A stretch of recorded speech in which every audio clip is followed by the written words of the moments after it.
All right. Welcome back to the river, Aaron Peck. Thank you. Thank you for inviting me. Absolutely. This is my friend Aaron Peck, certified neuroscientist, mathematician, magician, and firetruck enthusiast. Emphasis on the firetruck enthusiast.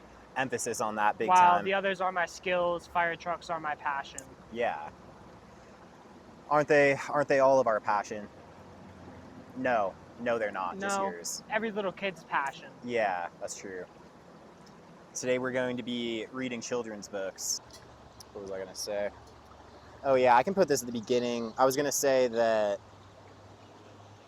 I'll put the books we're reading embedded in the description in case any viewers want to skip around. And also, this content is not for children. Important disclaimer. Yeah, very important. Yeah. Parental advisory warning. I'm very excited for this. I went to the library to check out children's books, and first of all, I got to the library. I went to the downtown library because it's full of homeless people, and I was hoping parents would be afraid to take their kids there, so I would get to be alone in the children's book section. Yeah. I found the children's book section. It was like sectioned off, a separate little room. As I was going toward it, I was like, are they even gonna let me in here? I was all in my head about it. I was like, am I gonna try to walk in the door and they're gonna be like, no, you can't come in here. And then I went to the children's book section. There were there were a few little kids walking around in there. And I was just like on my hands and knees looking through the children's books for like an hour or so. Yeah. I had a security guard come check you out. Yeah, they were all eyeing me. Kids are trying to push past me. Excuse me. I go to check out. I'm all nervous to check out. I'm like, are they going to let me? All right, they let me in, but are they going to let me check out the children's books? Like, the lady at the front's like, oh, do you have kids? No, dude, I was kind of hoping she was going to say that. I was going to be like, no, they're for me. But she didn't say that. She treated me like I was a mentally disabled person. She was like, hey. Hey, you just learning to buddy. read? Yeah. How long have you been reading for? Yeah. I've decided to become an intellectual. That's awesome. Yeah. That's amazing. I simply went to the giant bookshelf we have at my house and looked through the children's books. Yeah, found some good ones. I'm really looking forward to reading. Yeah, I wish I was living at home so I could get the books I used to read as a kid. But we have some good ones. I have all the ones I read as a kid. Should we go through the books that we have? Yeah. I doubt we'll get to all of them. We'll kind of see what we get to, but we're going to start it off with reading from The Wind in the Willows, which is genuinely the greatest book of all time. Mm-hmm. It's not really, I think it's for children in Britain in the 20th century. That's what I like to think. It has a lot of big words in it, but I like to think that 20th century British children were really... Yeah, they're a lot smarter than kids today. Exactly. There are words in there that I probably don't know how to pronounce, so that's exciting. But then we got The Wind in the Willows, An Accidental Hero, a mostly true Wombat story. Mostly true. It's mostly true. We'll be ending it off with It's Time to Hush and Say Goodnight. This one is great. It's called Superheroes Don't Get Scared. Or do they? I don't know. I guess we'll have to see and find out. We'll have to find out. Yeah. This one is called Time to Make Art. I'll be fantastic. Nice. I'll catch you if you fall. It sounds like a love story to me. Yeah, I believe so. Yeah. I'm looking forward to it. You Are Mine. I referenced this book on the last episode of the podcast, so we can take a look at that one. It's great. Nice. The Tallest Tree House. Is it that tall? Looks pretty tall in the picture. It looks pretty tall. I think this one is going to be good. Yeah, we'll see. I want to read that one. Yeah, for real. I don't have any idea how many of these we'll get to, but The Tree of Hope, also about a tree. The Miraculous Rescue of Puerto Rico's Beloved Banyan. Very nice. They Say Blue, Do they? I guess we'll find out. Yeah. And the mystery of the golden feather. So we got an exciting lineup here. Very nice. Some good books. Yes. What do A you lot got? of variety. Big time. All right. My first book, linguists have called this a masterpiece. Yes. It tells an amazing story called Goodnight Gorilla. Okay. And then I have a series of my favorite books as a child. Starting off with, if you take a mouse to school, what happens? What will happen? If you give a mouse a cookie, mouse is up to a lot. Yes. Busy mouse. Big time. If you give a pig a pancake. Okay. Pigs like pancakes? I don't know. Do I they? thought they just ate mud. But I guess pancakes and mud A are common kind of alike. misconception. Yeah. And finally, if you give a dog a donut. Okay. So, a lot of animals. Let's go. A lot of ifs, a lot of animals. A lot of ifs, yeah. I'm excited to get to the bottom of these ifs. Yeah, what happens? World What will peace, happen? war, All of the above. a comet hits the Earth, who knows? Yeah. Big time. I also have duck for president. Okay. I don't Maybe think you this even is, showed me that one. This was written a while ago, but maybe it has some foreshadowing for what is currently happening. True. We then have Giggle Giggle Quack, Okay. about, I assume, a goose or a duck. Sounds like you got some Yeah. other farm animals there. Okay. Should we just cut this all and read Animal Farm? Yeah, might as well. Yeah, I don't see why not. Might as well.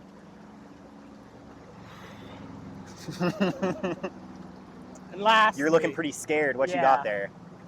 if you remember on my last appearance, I talked about a reoccurring nightmare I had involving I'll never forget. dinosaurs. Yeah. I think I may have found out why I had so many nightmares and what started those. Yeah. We have dinosaurs, those terrible lizards. Terrible lizards. Terrible, terrible creatures. Absolutely terrible. They're evil men. That's what they say. Are they? That's what they say. That's what they say. Yeah. That's what I learned as a kid. But As you said, the way that they're portrayed in the media is concerning. I mean, look at it. The title is called Terrible Lizards. yeah. Doesn't seem that's great to true. me. Yeah. You make some good points.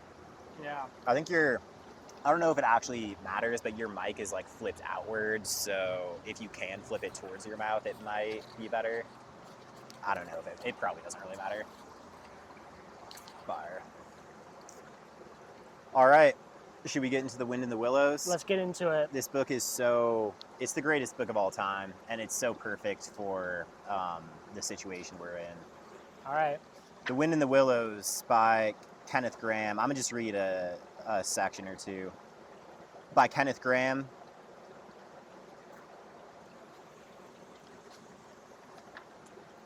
Chapter 1, The Riverbank. The mole had been working very hard all the morning, spring cleaning his little home.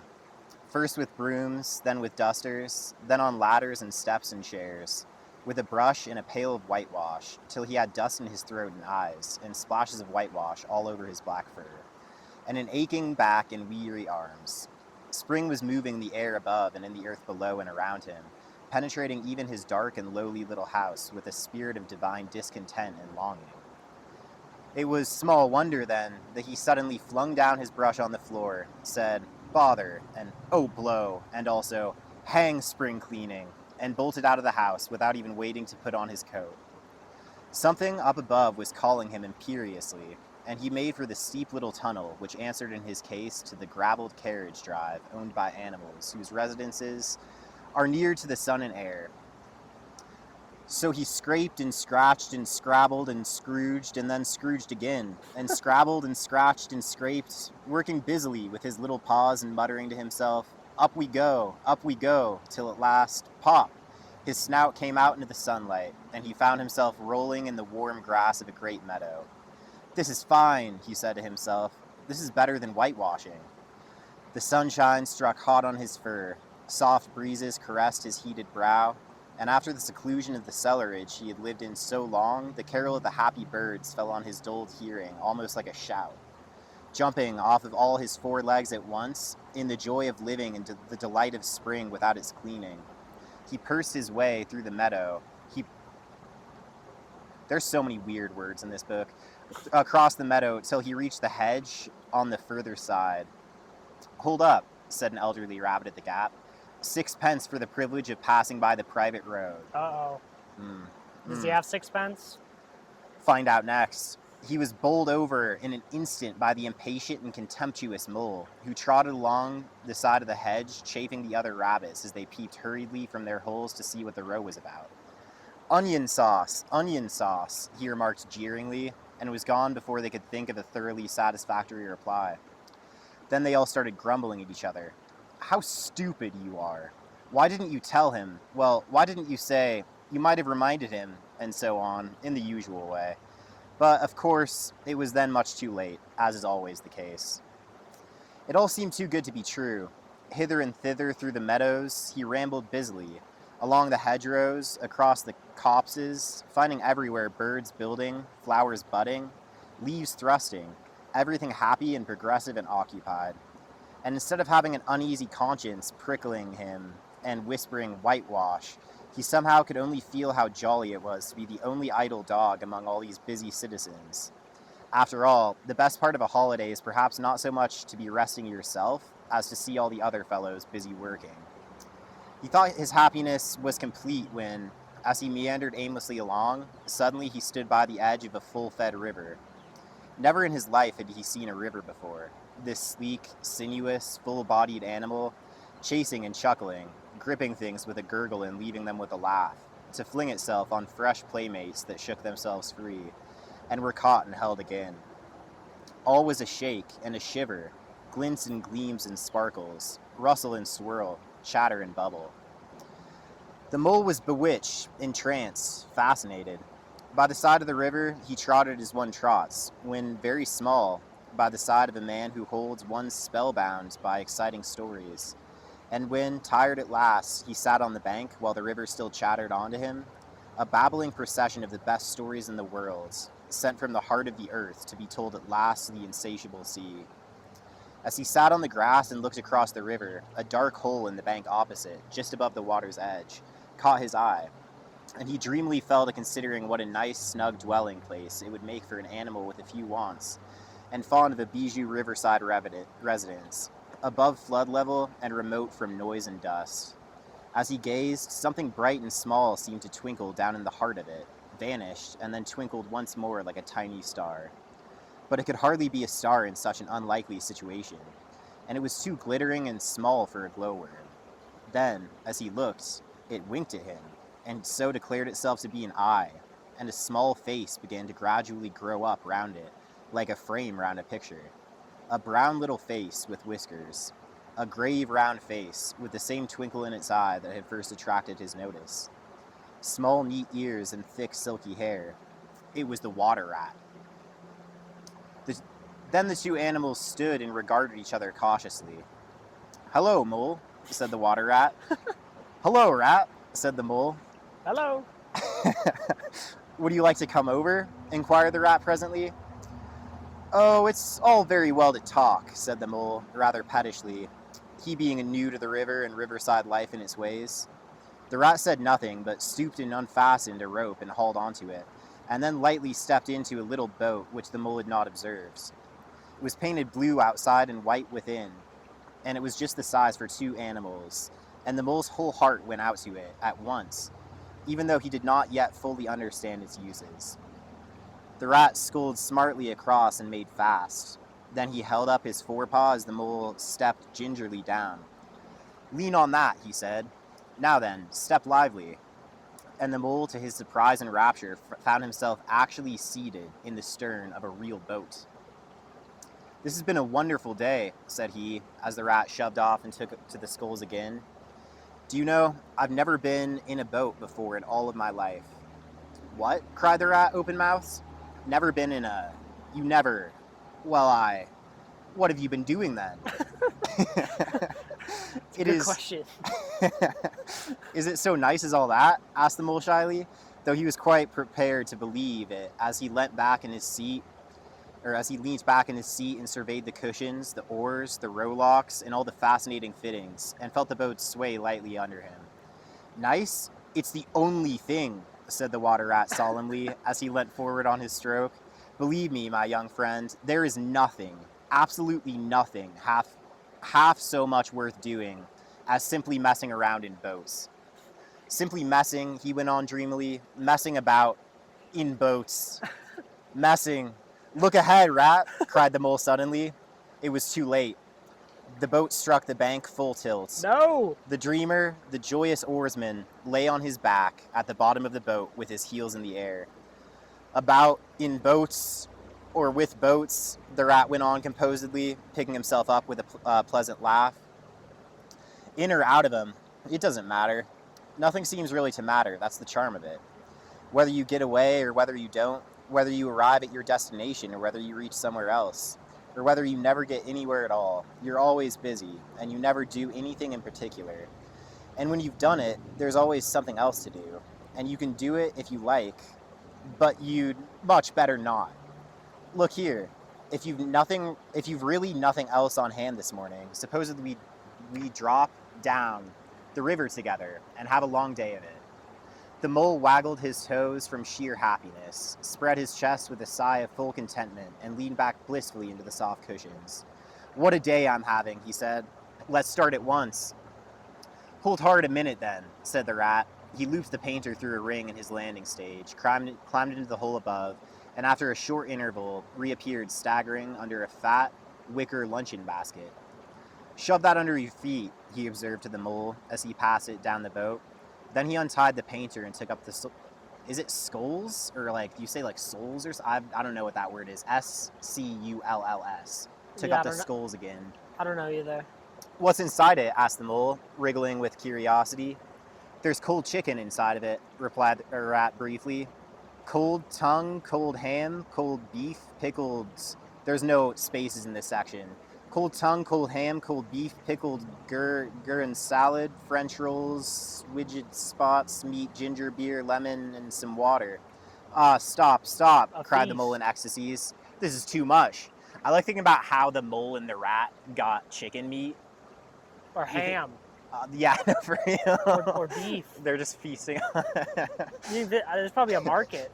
Yeah, I guess there must boat be. To it. Yeah. Oh, stop, cried the mole in ecstasies. This is too much. Do you really think so? Inquired the rat seriously. It's only what I always take on these little excursions, and the other animals are always telling me that I'm a mean beast and I cut it very fine. The mole never heard a word he was saying, absorbed in the new life he was entering upon, intoxicated with the sparkle, the ripple, the scents and the sounds in the sunlight. He trailed upon the water and dreamed long, waking dreams. The water rat, like a good little fellow he was, sculled steadily on and forbore to disturb him. I like your clothes awfully, old chap, he remarked after some half an hour or so had passed. I'm going to get a black velvet smoking suit myself someday, as soon as I can afford it. I beg your pardon, said the mole, pulling himself together with an effort. You must think me very rude, but this is all so new to me. So this is a river. The river, corrected the rat. And you really live by the river? What a jolly life. By it and with it and on it and in it, said the rat. It's brother and sister to me, and aunts and company and food and drink, and naturally, washing. It's my world, and I don't want any other. What it hasn't got is not worth having, and what it doesn't know is not worth knowing. Lord, the times we've had together, whether in winter or summer, spring or autumn, it's always got its fun and its excitements. When the floods are on in February and my cellars and basement are brimming with drink that's no good to me, and the brown water runs by my best bedroom window, or again when it all drops away and shows patches of mud that smell like plum cake. The rushes and weed clog the channels, and I can potter about dry shod over most of the bed of it and find fresh food to eat, and things careless people have dropped out of boats. But isn't it a bit dull at times? The mole ventured to ask. Just you and the river and no one else to pass a word with? No one else to, well, I mustn't be hard on you, said the rat with forbearance. You're new to it, and of course you don't know. The bank is so crowded nowadays that many people are moving away altogether. Oh no, it isn't what it used to be at all. Otters, kingfishers, dabchicks, morans, all of them about all day long and always wanting to do something, as if a fellow had no business of his own to attend to. What lies over there? Asked the mole, waving a paw toward the background of woodland that darkly framed the water meadows on one side of the river. That? Oh, that's just the wild wood, said the rat shortly. We don't go over there very much. We're river bankers.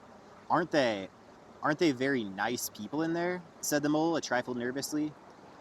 Well, replied the rat, let me see. The squirrels are all right, and the rabbits, some of them, but the rabbits are a mixed lot. And then there's Badgers, of course. And then there's Badger, of course. He lives right in the heart of it. Wouldn't live anywhere else either, if you paid him to do it. Dear old Badger. Nobody interferes with him. They better not, he added significantly. Why, who should interfere with him? Asked the mole. Well, of course, there are others, explained the rat in a hesitating sort of way. Weasels and stoats and foxes and so on. They're all right in a way. I'm very good friends with them. Past the time of day when we meet and all that, but they break out sometimes, there's no denying it. And then, well, you can't really trust them, and that's the fact. The mole knew well that it's quite against animal etiquette to dwell on possible trouble ahead, or even to allude to it, so he dropped the subject. And beyond the wild wood again, he asked, where it's all blue and dim and no one sees what may be hill or perhaps they mayn't, and something like the smoke of towns, or is it only cloud drift? Beyond the wild wood comes the wild world, said the rat, and that's something that doesn't matter, either to you or to me. I've never been there, and I'm never going. Neither you either, if you've got any sense at all. Don't ever refer to it again, please. Now then, here's our backwater at last, where we're going to lunch. I feel like that's a decent place to stop. Yeah. And as this chapter continues, the mole falls out of the boat and starts to drown. No. And then, dude, it gets so exciting. The rat saves him. I'll read this little section. He says, the rat shook his head with a smile. Not yet, my young friend, he said. Wait till you've had a few lessons. It's not quite so easy as it looks. I think he's trying to row the boat. The mole was quiet for a minute or two, but he began to feel more and more jealous of Rat, sculling so strongly and so easily all along, and his pride began to whisper that he could do it every bit as well. He jumped up and seized the sculls, so suddenly that the rat, who was gazing out over the water and saying more poetry things to himself, was taken by surprise and fell backward off of his seat with his legs in the air for the second time, while the triumphant mole took his place and grabbed the sculls with entire confidence. Wow. Stop it, you silly ass, cried the rat from the bottom of the boat. You can't do it. You'll have us over. The mole flung his sculls back in with a flourish and made a great dig at the water. He missed the surface altogether. His legs flew up above his head, and he found himself lying on top of the prostrate rat. Greatly alarmed, he made a grab at the side of the boat, and the next moment, sploosh, over went the boat, and he found himself struggling in the river. Oh my, how cold the water was, and oh, how very wet it felt. How it sang in his ears as he went down, down, down. How bright and welcome the sun looked as he rose to the surface, coughing and spluttering. How black was his despair when he felt himself sinking again. Then a firm paw gripped him by the back of his neck. It was the rat, and he was evidently laughing. The mole could feel him laughing, right down in his arm and through his paw, and so into the mole's neck. The rat got a hold of his skull and shoved it under the mole's arm. Then he did the same skull must be an oar. Then he did the same by the other side of him, and swimming behind, propelled the helpless animal to shore, hauled him out, and set him down on the bank, a squashy, pulpy lump of misery.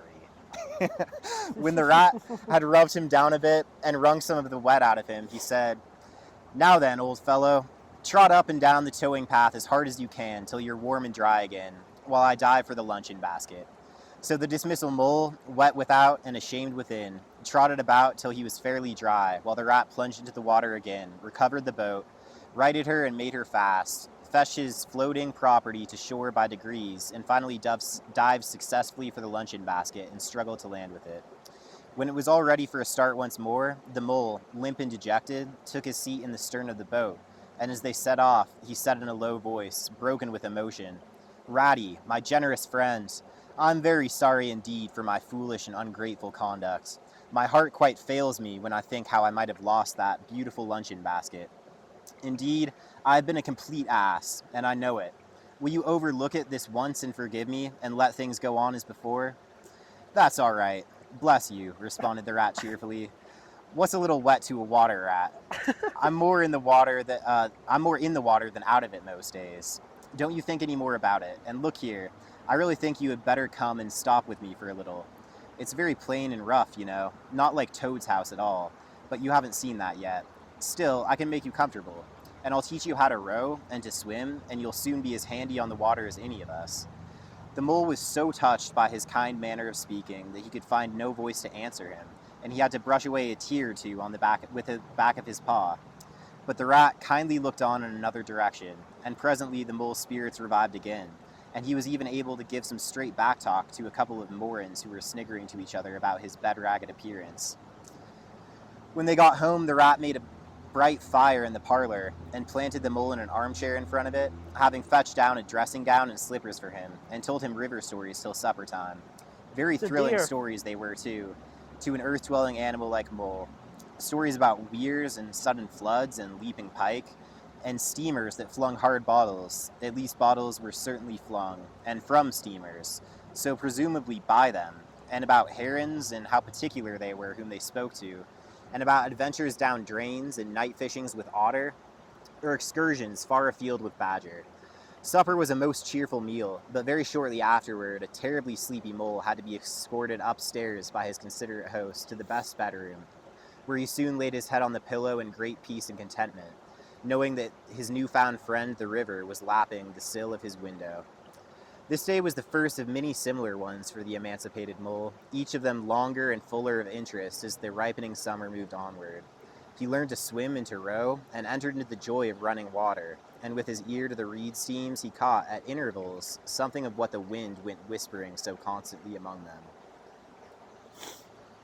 End of chapter 1. It's a great book. For real, bro. It's fantastic. Real whimsical, positive book. Whimsical is a great word for it. Yeah, about a mole and a rat. Big time. Just having adventures down the river. Yeah. I especially like the rat. Dude, his mindset is amazing. It goes in directions you would never expect. The otter, the toad is like a very rich, arrogant toad. Yeah. And he is like an extremely obsessive creature, so he always gets into these obsessions, and as soon as he gets one of them, all of his friends know that it's like the only thing he's going to do or talk about. Yeah. And he starts getting obsessed with motor cars. Okay. So he keeps buying these really expensive motor cars, but he can't reach the pedals and see over the driver's wheel at the same time. So immediately he gets into them and starts zooming around and crashes them into a ditch over and over and over again. And then his friends barricade him in his house so that he'll stop buying motor cars and crashing them. But he's a very clever and arrogant toad, so he comes up with a diversion to distract them while he sneaks out. And then he steals a motor car, drives off in it, crashes it into a ditch immediately, gets arrested, gets sent to prison, and then the toad is in prison. No. When he's in prison, he's just like weeping the entire time pitifully, and a maid takes pity on him, dresses him up in her maid attire, and sneaks him out of the prison. Yeah. Then as soon as he gets out of the prison, he starts like cheerily skipping along the road on an insane ego trip about how he's the most brilliant animal alive and how no prison can hold him. Yeah. Damn. It just keeps going on, bro. It's so good. That's sick. I want to read like another very short section from the Piper at the Gates of Dawn. They're the rat and the mole have gone off in search of the otter's son who went missing. Yeah. And so this is like halfway through the book. So they're like going through the river trying to find this baby otter. Slowly, but with no doubt or hesitation whatever, and in something like a solemn expectancy, the two animals passed through the broken, tumultuous water and moored their boat at the flowery margin of the island. In silence they landed and pushed through to the blossom and scented herbage, and undergrowth that led up to the level grounds, till they stood on a little lawn of marvelous green, set round with nature's own orchard trees, crabapple, wild cherry, and sloe. This is the place of my song dream, the place the music played to me, whispered the rat, as if in a trance. Here, in this holy place, here if anywhere, surely we shall find him. Then, suddenly, the mole felt a great awe fall upon him, an awe that turned his muscles to water, bowed his head, and rooted his feet to the ground. It was no panic terror. Indeed, he felt wonderfully at peace and happy, but it was an awe that smote and held him, and without seeing, he knew it could only mean that some august presence was very, very near. With difficulty, he turned to look for his friend and saw him at his side, cowed, stricken, and trembling violently. And still, there was utter silence in the populous, bird-haunted branches around them, and still the light grew and grew. Perhaps he would never have dared to raise his eyes, but that, though the piping was now hushed, the call and the summons seemed still dominant and imperious. He might not refuse, were death itself waiting to strike him instantly, once he had looked with mortal eye on things rightly kept hidden. Trembling, he obeyed, raised his humble head, and then, in that utter clearness of the imminent dawn, while nature, flushed with fullness of incredible color, seemed to hold her breath for the event, he looked into the very eyes of the friend and helper, saw the backward steep of the curved horns gleaming in the glowing daylight, saw the stern, hooked nose between the kindly eyes that were looking down on them humorously, while the bearded mouth broke into a half-smile at the corners, saw the rippling muscles on the arm that lay across the broad chest, the long, supple hands still holding the panpipes, only just fallen away from the parted lips, saw the splendid curves of the shaggy limbs disposed in majestic ease on the sward, saw, last of all, nestling between his very hooves, sleeping soundly in entire peace and contentment, the little, round, podgy, childish form of the baby otter. All this he saw, for one moment breathless and intense, vivid on the morning sky, and still, as he looked, he lived, and still, as he lives, he wondered. Rat, he found breath to whisper, shaking, are you afraid? Afraid, murmured the rat, his eyes shining with unutterable love. Afraid? Of him? Oh, never, never. And yet, oh mole, I am afraid. Then the two animals, crouching to the earth, bowed their heads and did worship. Sudden and magnificent, the sun's broad golden disk showed itself over the horizon facing them, and the first rays, shooting across the level water meadows, took the animals full in the eyes and dazzled them. When they were able to look once more, the vision had vanished, and the air was full of the carol of birds that hailed the dawn. As they stared blankly in dumb misery, deepening as they slowly realized all they had seen and all they had lost, a capricious little breeze, dancing up from the surface of the water, tossed the aspens, shook the dewy roses, and blew lightly and caressingly in their faces. And with its soft touch came instant oblivion. For this is the last best gift that the kindly demigod is careful to bestow on those whom he has revealed himself to in their helping, the gift of forgetfulness, lest the awful remembrance should remain and grow, and overshadow mirth and pleasure, and the great haunting memory should spoil all the afterlives of the little animals helped out of difficulties, in order that they should be happy and light-hearted as before. Mole rubbed his eyes and stared at Rat, who was looking about him in a puzzled sort of way. I beg your pardon? What did you say, Rat? He asked. I think I was only remarking, said Rat slowly, that this was the right sort of place, and that here, if anywhere, we should find him. And look, why, there he is, the little fellow. And with a cry of delight, he ran towards the slumbering Portly.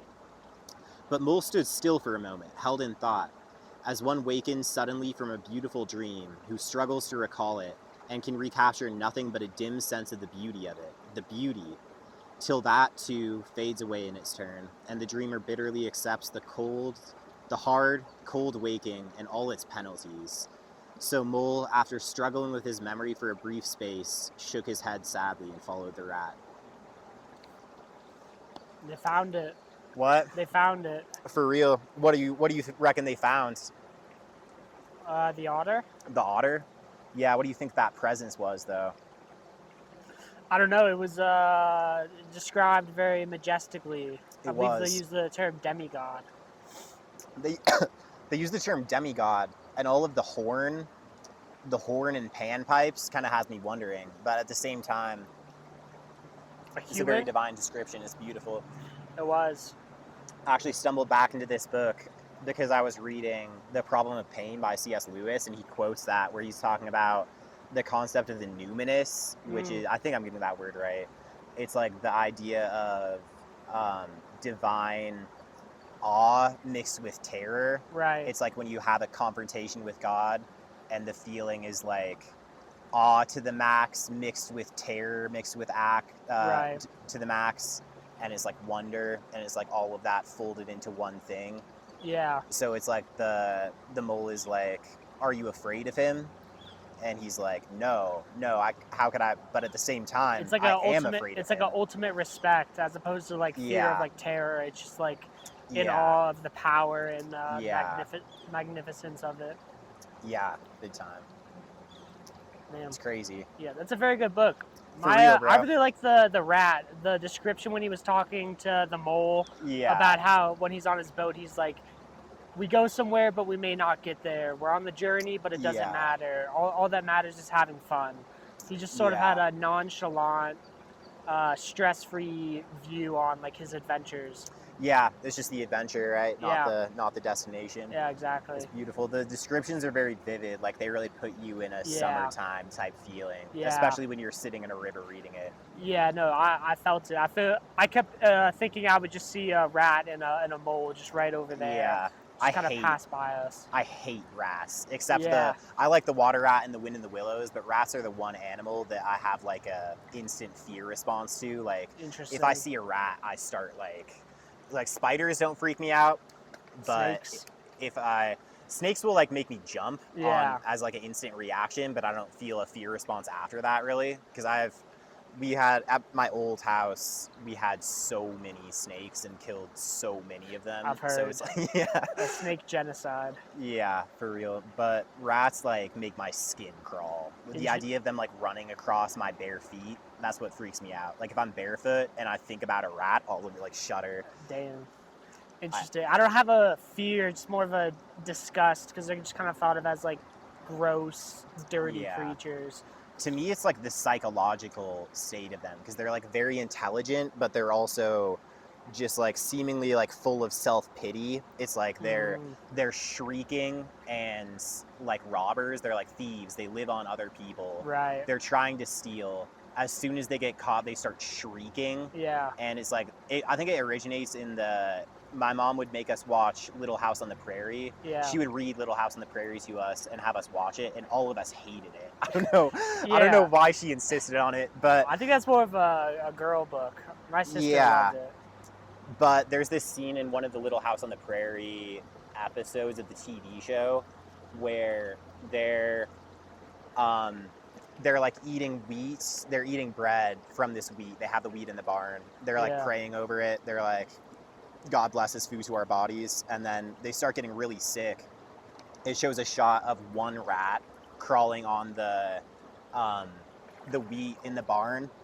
And then everybody keeps getting sick. Nobody knows what's happening. And then there's this one scene at the end when they open the barn doors, and all of the bags of wheat are covered in like sickly rats who are like shrieking and crawling all over everything. Yeah, I watched that when I was so young, and then ever since then it's like the rat scenes in movies. Like I literally have nightmares where I'm getting like stormed by thousands of rats. Yeah. Like that's the Indiana freaky. Jones scene where they're in the sewer, or like those like I hate those so much. Do you remember in Big Brother when I believe Winston's his name? Or they're trying to get him to conform, and like what they do is they take your ultimate fear. And is this 1984? Yeah, I think you're right.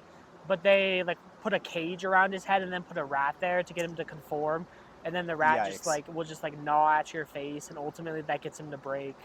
But that is absolutely terrifying. Yeah, that sounds horrible. I don't think I ever actually read that book. We talked about it. We were supposed to read it for school. Yeah. I don't think I did it.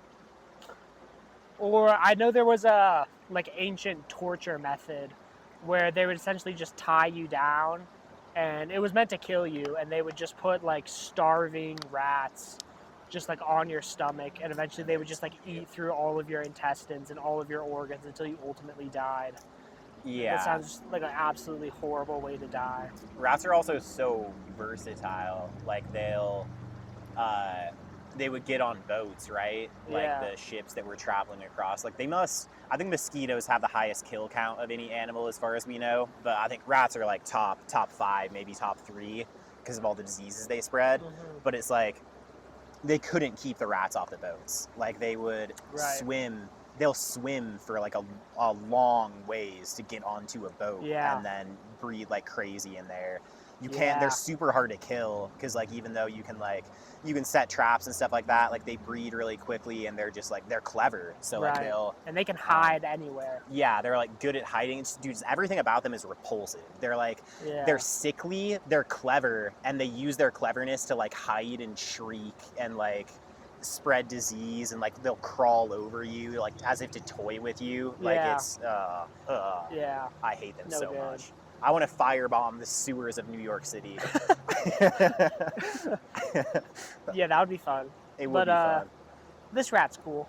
Yeah, no, I love the water rat, and The water it's like rat's nature nice. rats who don't live in cities. I don't really have an issue with. Yeah. It's like the city rats that I hate. Yeah, that's fair. They're just in sewers. Yeah, Yeah, Yeah. they'll sneak up on you. yeah. What about mice? You like mice? I have a little bit of the same reaction. Like once I see something crawling on the ground and running around, like I'll get like a jump scare. But when I Okay. see a little mouse, I don't really care. But if it's like a big slimy rat, that Yeah. uh, When I was in first grade, we had a dead mouse in our classroom, and my teacher was afraid to touch it. So she made me clean it up and throw it in the trash no way. can. And I wasn't really afraid. It wasn't very big. It was maybe like 3-4 inches long. Yeah. So not that big. But I remember I grabbed a paper towel and I picked it up and I just dropped it. It was dead, but when I dropped it, my teacher screamed because she thought it was alive still, and she No way. jumped up and ran out of the classroom. Yeah. But then I just kind of like looked around and just like calmly picked it up and threw it in the trash can. And then she came back and was like, "Oh, Yeah. yeah, It's crazy. I think Luke told me a story. My brother told me a story of when he walked into his first grade class and there was a mouse, and his teacher was on a chair. She was standing on a chair, staring at it, screaming. seems about right." Yeah. What happened? I don't know. I don't know where the story goes. I have a question. Yeah. What if you gave a mouse a cookie? What if you gave a mouse a cookie? Should we find out? You give a mouse a cookie, written by Laura Joffe Numeroff. I hope I'm pronouncing that correct. Illustrated by Felicia Bond. Let's go. Yeah, these illustrations give off Caillou vibes, which kind of disappoints me, but that's all right. Yeah. A lot of rodent-related content. Yeah. Who would have thought? Yeah. All right. If you give a mouse a cookie, he's going to ask for a glass of milk. When you give him the milk, he'll probably ask you for a straw. What do you reckon? When he's finished, he'll ask for a napkin. Then he'll want to look in a mirror to make sure he doesn't have a milk mustache. When he looks in the mirror, he might notice his hair needs a trim. So he'll probably ask for a pair of nail scissors. When he's finished giving himself a trim, he'll want a broom to sweep up. He'll start sweeping. He might get carried away and sweep every room in the house.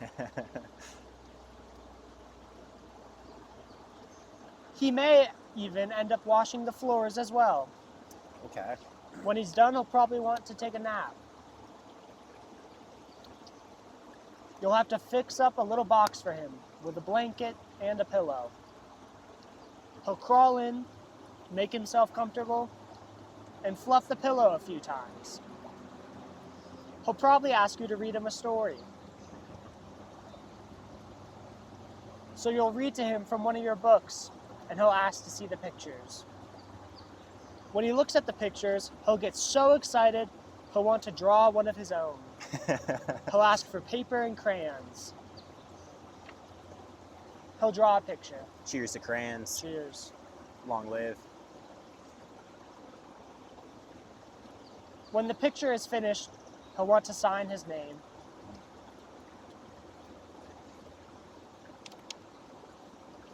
With a pen. Then he'll want to hang his picture on your refrigerator, which means he'll need Scotch tape. He'll hang up his drawing and stand back to look at it. Looking at the refrigerator will remind him that he's thirsty. So, he'll ask for a glass of milk. And chances are, if he asks for a glass of milk, he's going to want a cookie to go with it. The end. What a beautiful story. Amazing. You want to look at the drawings, Yeah, big the time. illustrations. What do you reckon it means? I think it means that you're just stuck in a circle. Yeah. Everything leads back to each other. So you should never give someone something. Yeah. Or else Because then they'll just ask for more. they'll own you. They'll Yeah. never be satisfied. That's true. And eventually it'll come back around right to where you started. True. Do you think he should have shut down the mouse, or at the same time the mouse cleaned his house for him? So that was a pretty good thing. I think it brings us back to the rat, the water rat. Yeah. It's not about the destination. It's about the journey. Exactly. It seems like he just got a pretty sweet roommate out of the deal. He got his house cleaned. Yeah. He got a nice picture up on his refrigerator. Oh, that's an amazing picture. Yeah, no, it's very good. Him and his Wow. mouse family. Yeah. So do you think he abandoned his family for this? Is that kind of what's implied? I think maybe he's moved on. I mean, cookies are pretty great. Family Yeah. is good, but cookies are pretty great. I'm surprised he didn't ask for a cookie to bring to his family. Yeah, he's not really interested in that sort of thing. Yeah, not a big family. He has a man. new family now. Yeah, the man. Yes. Never gave a name. Yeah. That's beautiful. It's a great story. That was my favorite story as a kid. What about it did you love so much? I think I like the cookie. Big fan of cookies. I think the cookie was nice. Yeah, cookies are good. I don't know. It's just kind of, when you're a kid, it just always leaves you wondering, like, you got this? Yeah. What next? Yeah, It that's seems true. like every single page is almost like a cliffhanger, so it keeps you engaged. Yeah, that's true. Things lead to more things. That's true. Type thing. Yeah. What did you think of the book? I hated it. Okay. No, I like this it. podcast is over. I enjoyed it, even though it's mouse related. I thought it was good. Does it change your perception on little rodents? No, I think the author is full of lies. But We've read two yeah, that's true. books that are both portraying rodents in positive form. Yeah, that's true. And literally, this top one is about a wombat. I don't know what a wombat is, but A mammal, maybe? Rodent adjacent?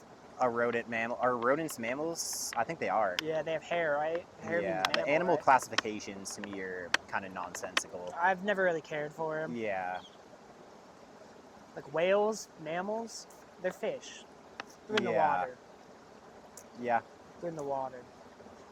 But yeah, it's beautiful. I like how the circles back around to the beginning, and Yeah. then you could just open it up again and keep Yeah. reading it. Like we could spend the rest of this podcast just reading it over and over I again. was thinking, if you had a kid and you need to put the kid to bed, you could just keep reading the book over and over Yeah. until they fell asleep. They wouldn't even notice. Yeah, probably not. I didn't even remember the ending.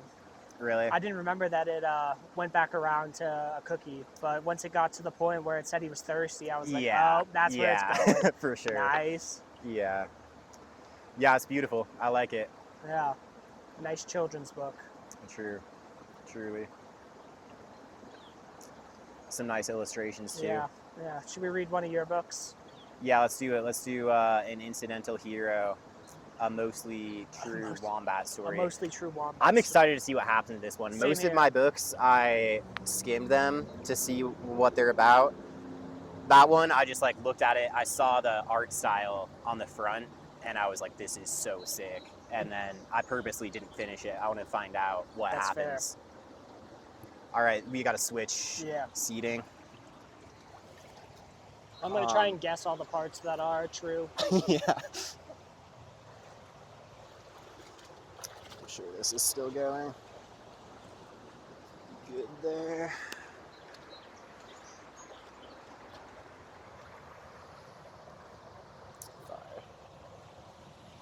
All right, it's a little wide. I don't know if it's gonna all be in. Yeah. Nice. The sleeping bag is nice and warm. It is, right? Did you fart on it a few times? No, it was sitting in my trunk. Yeah. Baking in the sun. You know, it Yeah. feels nice putting your feet in the water, I'll be honest. It does, yeah. The river has gotten, since me and Alec recorded like 3 weeks ago or something like that, the water has gotten significantly warmer. Yeah, And the fact that it's shallower too, and yeah, the sun's kind of coming out. This is significantly more comfortable than the first podcast. Yeah. Probably helps that the sun is out. The water level is also like, I feel like the water was like 5 feet further to, like the shore was 5 feet further away than it is now. Crazy. All right, An Accidental Hero, a mostly true Wombat story by Laura Rosinger, illustrated by Debbie Palin.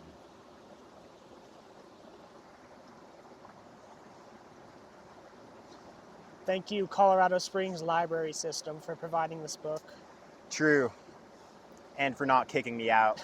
I was thinking, do I have to come back with a kid? I was going to hit up Luke Phillips, be like, can I borrow your daughter to get into the public library children's section? Yeah. All right. Good day, Australia. In our top story, bushfires continue to destroy our region. Many area residents have lost their homes. Those attempting to flee have nowhere to go. That's right, Koala. Experts report the problem began months ago. Spring usually brings soaking rains, restoring our habitat to prepare for summer heat. But not this spring. It's the driest year on record and left us in a drought. We've got temperatures hot enough to melt cars from here to Wagga Wagga. Viewers, as you can see, smoke threatens our unique flora and fauna. These plants and animals that can't be found anywhere else on Earth. Dang, bro. And then there's a news picture of a bunch of kangaroos. That's frightening. Running away in a fire. It's like It's Bambi. terrifying, for real.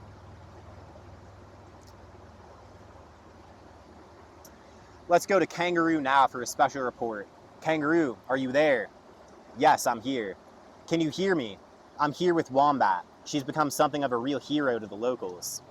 Gosh, no one ever called me a hero before. What was your previous claim to fame? Well, my digging skills are legendary. Just look at me. My claws are pickaxes. My head's a battering ram. And they don't say strong as a wombat's legs for nothing. That's true. That is true. I haven't heard that one before, but I get your point. Now, can you explain to the viewers what happened on that fateful night? I headed out like I do every night, but wind and fire were everywhere, devouring the forest. It was deafening. That sounds scary. Very scary. My eyes burned from the smoke, so I turned back until I heard coughing. Then what did you do? What could I do? What would you do hearing cries for help? Their homes were gone and they needed shelter from the heat and smoke. But your home was unharmed? Yes. To stay safe from predators, I live underground in a burrow I built by myself. May we come inside so the viewers can meet your new friends?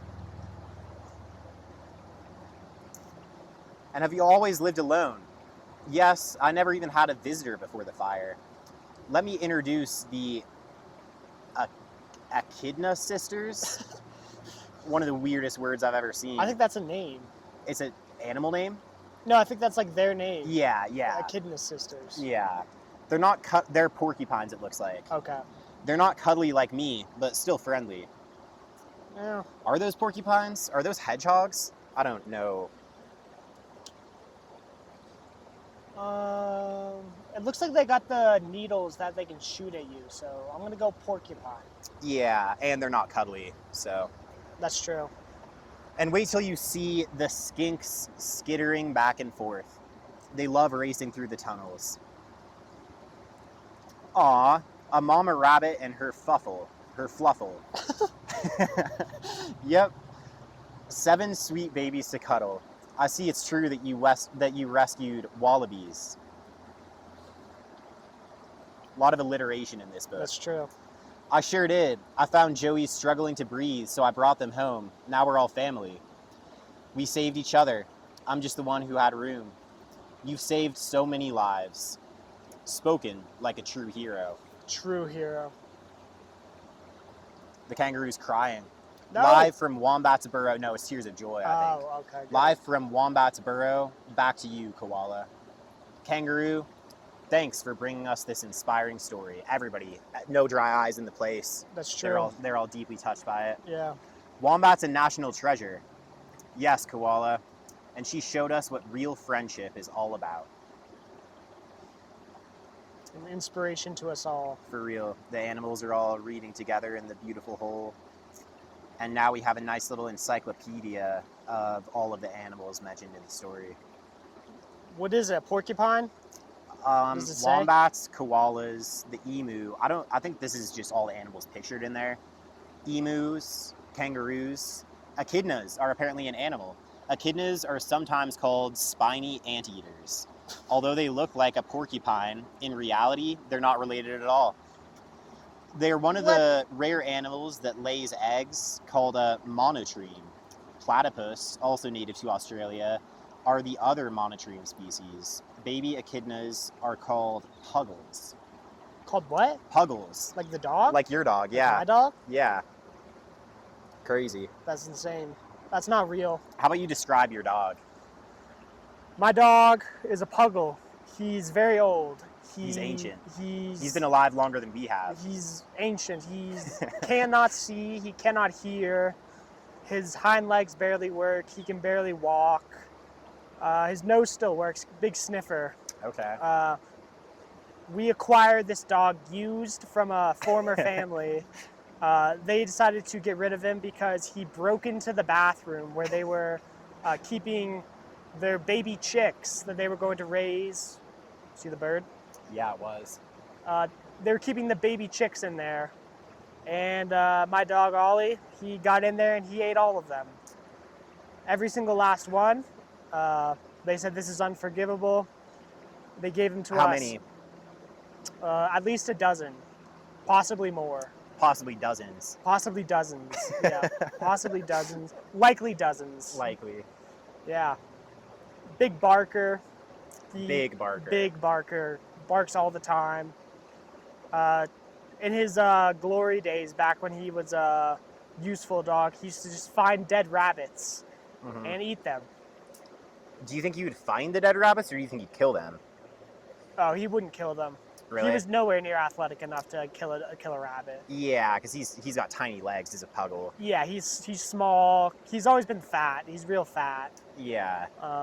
Yeah, no way he could kill them. I had two dogs growing up, Sunny and Bailey. You obviously know them, but Sunny was like a fierce, very noble. She had a very noble aura to her. Yeah. She wouldn't she would like usually listen to my dad, but other than my dad, we would like yell commands at her, and she would just like, even in her old days, even my dad, like no one could command her around. Like we trained her a lot. She went to obedience school and got a very bad grade in obedience school. They gave her a D. But she would like, that's awesome. Ferociously, dude, she ate a bird out of the sky one time. That's incredibly impressive. And she would like, when in her old age, even my dad would like try to command her, and she would just stare at him like "F you," and then just not do anything. She was so awesome though, Sunny. Like I love that dog so much. And then we had another dog, her daughter, Bailey, who was like a very fat, lazy, affectionate dog. Yeah. And she, like, I never saw a ferocious spirit out of her, except just one day when we had been sledding with them behind our house. We had like a sledding hill. Yeah. And we were sledding with them all day, and then we came back into the yard, and just like something came over her. She saw a rabbit like 50 yards away, ran way faster than I've ever seen her run. Yeah. Just like pounced on the rabbit, killed it, and just like started like snarling.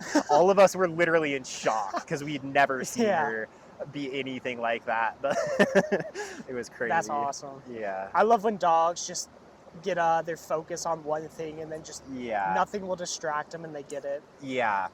such as the pizza story with my dog. And Oh you. yeah, dude. Probably my favorite story from my dog. This is so good. We were over at my house. I think we were watching The Bachelorette. Was that what we were doing? I'm gonna cut that out. we were at my house watching TV. Yeah. Me, you, and some of the other boys, and we had pizza. And you were sitting on the couch, and I remember I just kind of saw my dog get that like look in his eyes and just kind of start facing you, and I was like, Zaya, watch out, like he's gonna get your pizza. And you were like, no. I was like, no way. No way he is. You know, he's a small dog. He can jump on the couch, but like you had it pretty high up. Like you seemed pretty safe. And then in a I started holding it up here. I was like, sure, dude. I guess I'll like. Yeah. And my dog is not an athletic dog at all. I don't know. But he just in like a split second sprinted across the living room, jumped up on the couch, jumped off the back of the couch, and leapt and stole your pizza out of your hand in midair. It happened in like less than a second. Yeah. Like I saw something moving. Like it was like also like 1 second after you said that, and I was like laughing at you, like no way he's about to get this. And then I just like held it up there. Something moved in my peripheral vision, and then Ollie was in front of me with the pizza in his mouth. Yeah. It was insane. He looked so happy when he had that pizza too. No, we were so proud of him. Yeah. Every time my dogs would like get a kill, my mom would just be yelling at them, and all of the rest of us would be like gathered around them, cheering them on. I know, it's a big accomplishment. No, for real. Yeah. I like when they do that. Yeah, you gotta let dogs be dogs. What about when your dog killed your neighbor's prize chicken? Yeah, dude, that was crazy. That was insane. I feel like, dude, my neighbors just had like a prize chicken. They had a chicken they were extremely emotionally attached to. And was this their only chicken, or did they have other chickens? They had mini chickens, but I think this one especially was like they loved this chicken, but they also didn't keep them fenced in or anything. And this chicken was in our yard, so it like had somehow gotten into our yard, and Sonny killed it. And then the neighbors like were absolutely heartbroken. And I think they wouldn't, like, they were extremely angry at us, even though the chicken was in our yard. Like, there was nothing. It's a dog. That's what it's a dog, and the chicken is in our yard. Yeah. And, like, they were so upset about it. I think they wouldn't speak to any of us again. It was like, I never even knew them in the first place. It was like my parents knew them, but crazy. Chicken Gate. The story that broke apart the neighborhood. Yeah, big time. That's funny. Wild. Yeah.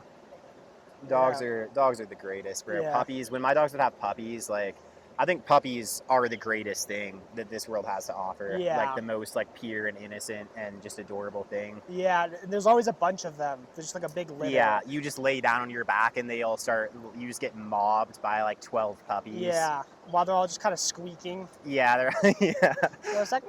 They have so many stages. Like in the beginning, they'll have their eyes closed, and like their breath is like puppy breath is just such a distinct smell, and it just makes you so happy because it brings back all those memories. And then dude, it's so awesome. Their eyes will open, and then they'll become so playful and just like they're always biting you, but it doesn't hurt. Like you got to train them to not bite hard when they're little, but they're so awesome. They just like to have fun, you know.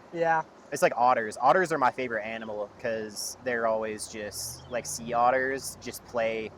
They just like love and play. That's all they do. Extremely affectionate and playful, and that's their entire life. And they get to live in the water. Yeah. Just swimming all day. Yeah, like I could sit at the otter exhibit at the zoo just like all day and just enjoy that. Just watch them wrestle. For real. Wrestle and like run through. I haven't been to the Cheyenne Mountain Zoo in a minute, but I feel like they have almost like paths that it's like a little obstacle course almost that they're just like repeatedly going down, just like never getting bored of, just like having a blast all day long. They just have recess all day. Yeah. Just recess. We were in Costa Rica recently, and I was hoping that the monkeys would be affectionate and like would want to chill with us. And every local I talked to about it was like, no. Like I literally asked one of the tour guys, I was like, are monkeys ever affectionate towards people? He goes, oh, no. No, no, no, no, no, no, no, no. He was shocked you would ask such a stupid Yeah. question. No, like How we were... dare you call the monkeys affectionate? We were asking about them in one place where the monkeys weren't. We were like asking them where we can see a monkey. And then as we were leaving to go to our next location, there was this dude who worked at the hotel who knew where we were going. He was like, at your next location, you're going to see a monkey. But remember, they're not nice guys. We learned how to say, los monos están poquito malvado hombres, which is, the monkeys are little evil men. I bet the locals have so many stories of monkeys just Yeah. messing with them, stealing stuff from them. Well, the first morning we saw them, like the first time I've seen a monkey in the wild in my life, me and my mom were just on like the patio in this new location where we had heard we were going to see a monkey. And we see a monkey in the distance running across a phone line there was like a little cafe below us to our right, and two people sitting at it, and they had these packs of sugar on their table. Mhm. The monkey like drops down from the phone line, steals the packs That's of sugar, awesome. runs away laughing. And then the monkeys came right up to me and my mom, where my mom was like holding food, and the monkeys like came onto the railing like right in front of us. Both of us were just like not taking them seriously and just like laughing at them. Yeah. And then my dad came out and got all like protective because the monkey was kind of like making some gestures like it was wanting to steal the food. Yeah. And then he holds up his arm and starts Yeah. threatening the monkey. He's like, hey, hey. Yeah, I've seen Literally that one video. of the funniest moments. Every time I think about that story, I just break thinking of my dad Yeah. squaring up with a monkey, holding up his face has the veins bulging out of it. He's like, hey. He goes, you're gonna get a mouthful of fists, little guy. The monkey got scared too. It backed down. Wow, Dan's powerful. True, yeah. He's got power over the monkeys. Power over the monkeys. Did you ever hear the howling monkeys? Yeah, we did. Yeah. When I was in Costa Rica a while back, we were staying at this resort. It was like in the middle of the jungle. Like you had to take a boat to get there for like 45 minutes. Mhm. And we were staying in like these like wooden log cabins just in the middle of the forest. And the just like people who worked at the hotel were like, so at 5 a.m. you're gonna hear the sound of this like howling screaming. It's terrifying. Yeah, you're gonna be afraid, but don't worry, it's just the monkeys. That's just what they do. We Yeah. call them howler monkeys. Yeah. Just don't be afraid of them, and don't go near them though. Yeah. The howler monkeys are bigger, and they're all black. They're big. They have scary looking faces, and they howl. It's like a deep throat howl. So Yeah. it's like genuinely scary. But then, And it just sounds like it echoes throughout the forest because there's a bunch of them, and like I'm sure they're communicating somehow, like telling each other stuff, but it's just constant. they have a full language. And then like the little white-faced capuchins were the other monkeys that were around, and they're like tiny. They're just like little evil men, bro. Yeah. They're just like thieves, and they're always causing some sort of mayhem. They're little schemers. And like devious. Yeah. Apparently the white-faced capuchins, like you would think that they would be terrified of the howlers, but apparently it's the other way around. Oh, really? Like, because also the white-faced capuchins will like gang up and do stuff in groups, and the howlers like just don't stand a chance against them. Because if they were trying to fight them, apparently there's some, like one of our tour guides was telling us all about the monkey hierarchy.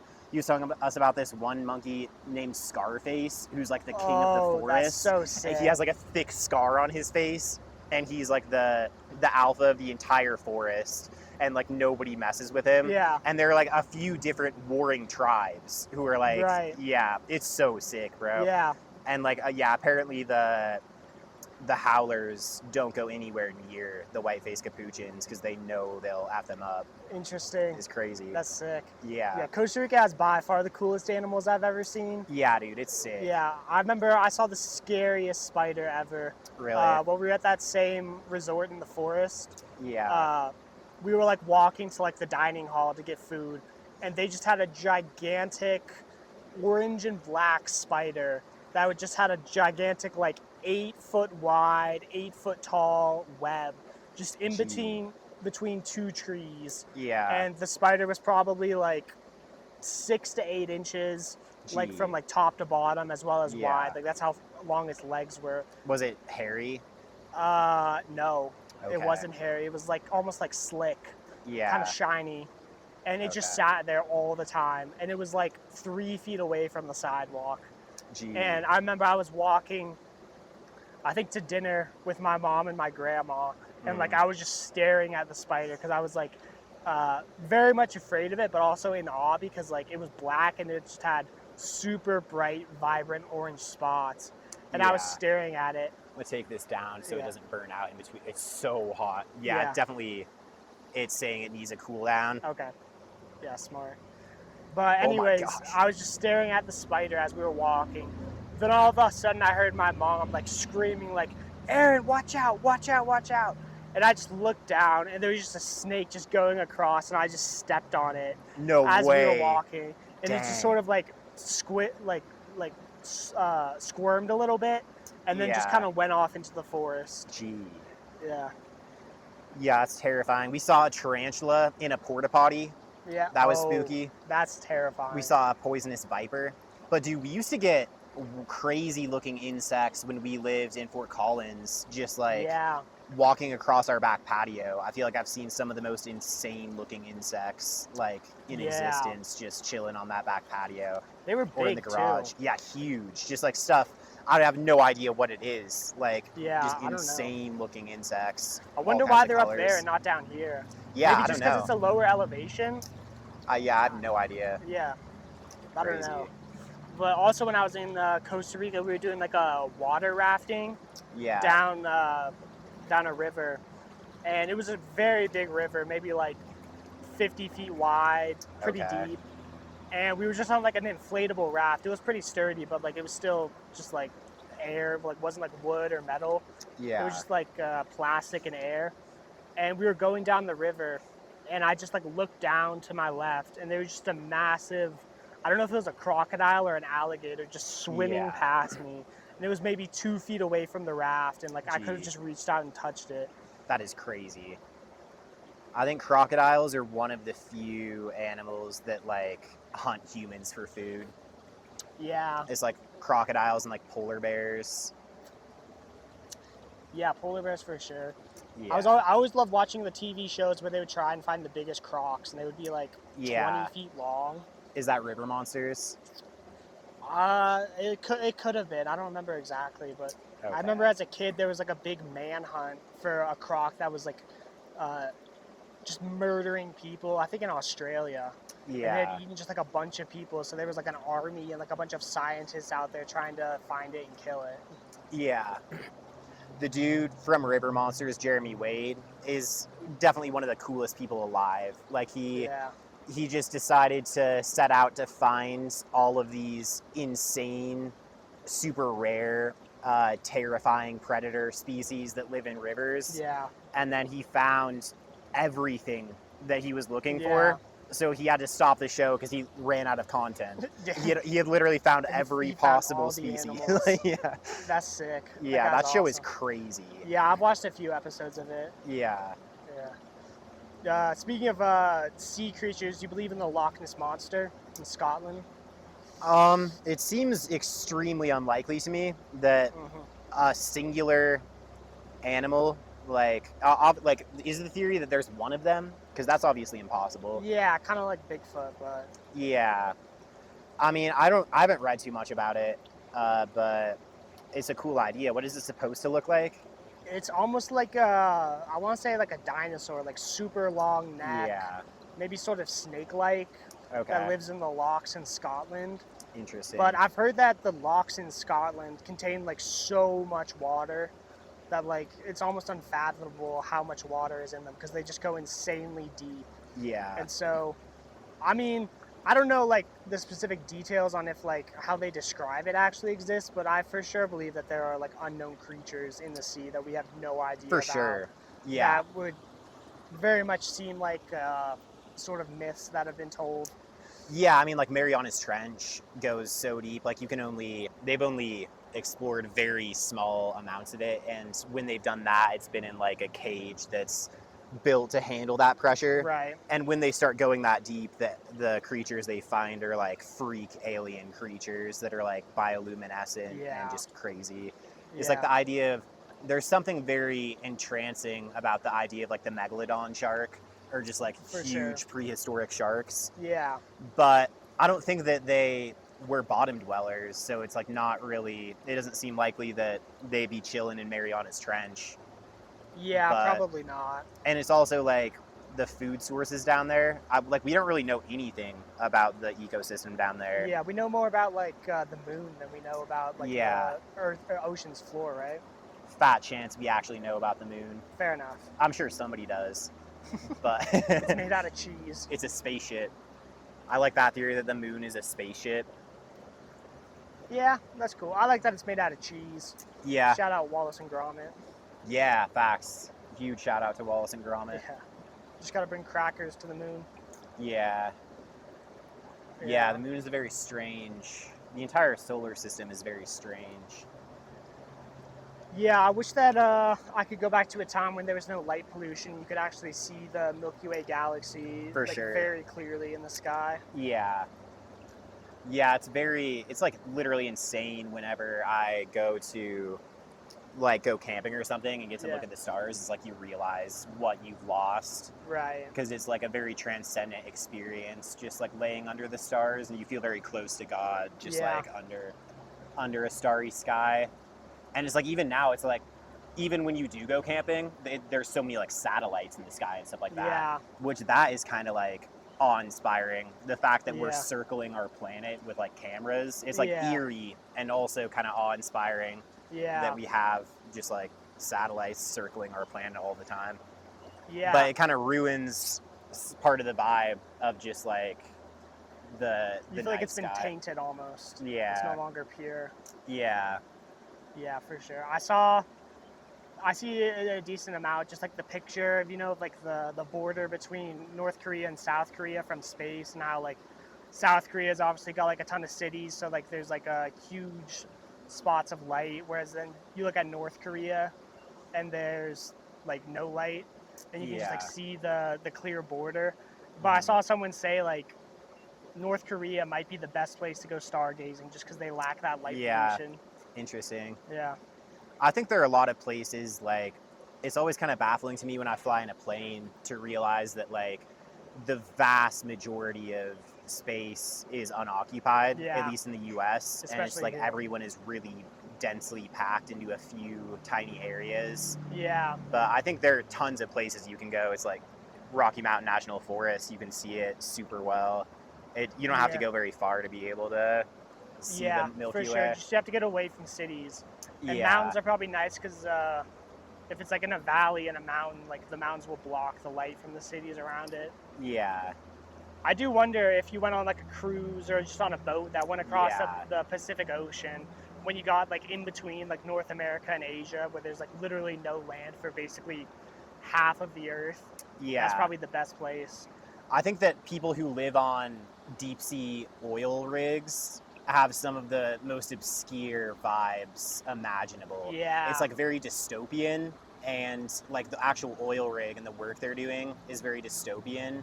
And it's like probably like, I don't really know, but it's probably like smoke in the air around them and stuff like that. But then like at nighttime they'll turn it off and just be surrounded by stars on the empty ocean, like all Yeah. alone out there, just with like only the deep sea oil. It's like probably the most like hardcore, like it's got to be one of the most hardcore jobs on the planet to be Yeah. doing deep sea. Like it's For- so dangerous sure. and so labor intensive. Yeah, and I think you're out there for like months on end without ever Yeah. coming back and seeing land. Yeah, and it's like you're surrounded by the other people who are like that, who are just like max testosterone and like Yeah. all. Yeah, so it's got to be like, and then just like the oil rig turns off at night, and you're just like all alone under the starry sky, like water Yeah. to your every side. It's got to be crazy. Yeah. That or like deep sea fishing. You see like Yeah. the people who go out on big boats for like months on end, like far off the coast in like Alaska, just like catching thousands and thousands Yeah. of fish. I feel like that might even be a little bit creepier, just because like on the oil rig, it's like a big structure Right. that seems pretty like safe and sound. And, like, You're won't fall surrounded by over. people at least. Yeah, whereas like on the boat, like I don't know how big the crews are. I would imagine it's less than 50, and like you're on a boat, so like you're gonna move with the waves more. And like up there, kind of near the Arctic, I bet the waves go insane. Yeah. It's super high up, and like they Yeah. crash onto the boat, and then the water has to seep out through the sides. It's got to be the most like, I feel like I'm kind of fascinated with floods. It's like sometimes I'll just watch flood footage. I think it's the most just like psychologically powerful natural force is just like a Yeah. gigantic body of water moving toward you. Yeah, I've always wanted to see a tsunami. Because, like, I've Yeah. seen videos. I've always wanted to be in a flood. I think Yeah. I'd survive. I'm nice with the water. I think that I could. This is definitely hubris, but I dare the water to strike me down. But that's powerful. If you have a Yeah. 20-foot wave crashing down and it's just Yeah. like carrying you. Yeah, I don't even know what you would do if it like throws you into buildings, but yeah, I've always wanted to see a tsunami Yeah, for in sure. person. I have dreams of tsunamis just like approaching. You'll be on like a rooftop, look out at the water, see like it's like that scene in Interstellar where it's like a gigantic mountain moving toward you. Yeah. Yeah, it's Yeah. crazy. And then in the flood footage, it's like they'll be in these skyscrapers, like super nice skyscrapers on like high levels of them, looking down, and the streets are like covered in like 20 feet of water. Yeah. It's just like water below them. There's nowhere to go. Just carrying cars with them, carrying buses. Yeah, I fantasize about this, about like being in a flood, just like you start ripping your house apart and trying to build a boat out of all the materials in your house. Yeah. Dude, I think like I think I'd survive the flood. Like I genuinely want to try it. Yeah. Next time an earthquake hits, just catch the next Yeah. flight to Japan. For real. Like I'm sure I say this and I wouldn't actually enjoy it in the moment, but I think I might. Like you're building a boat, you're in a house with a bunch of your homies, a flood hits, you start ripping apart the house, building a boat. That's a great time. Like you'd build the boat before the flood comes, or No, like, you build the boat as the flood is coming. I don't know how that would work. You're in like the third story of an apartment building, Okay. and the first story is like you see your car floating past you on your balcony. Right. You're like, okay, it's time to start building.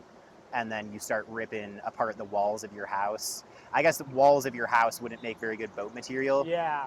Yeah, that's pretty. What if like you were in a house and then the house started floating? I feel like that would be the best. That would be sick. Like you're just like stuck on like the roof. Yeah. As the water is carrying your house. You get like a chainsaw and you saw the roof away from the house, and then it just becomes a gigantic raft. Yeah, that'd be sick. It would just be hard to get like water and food. Yeah, you start fishing. Yeah. Yeah.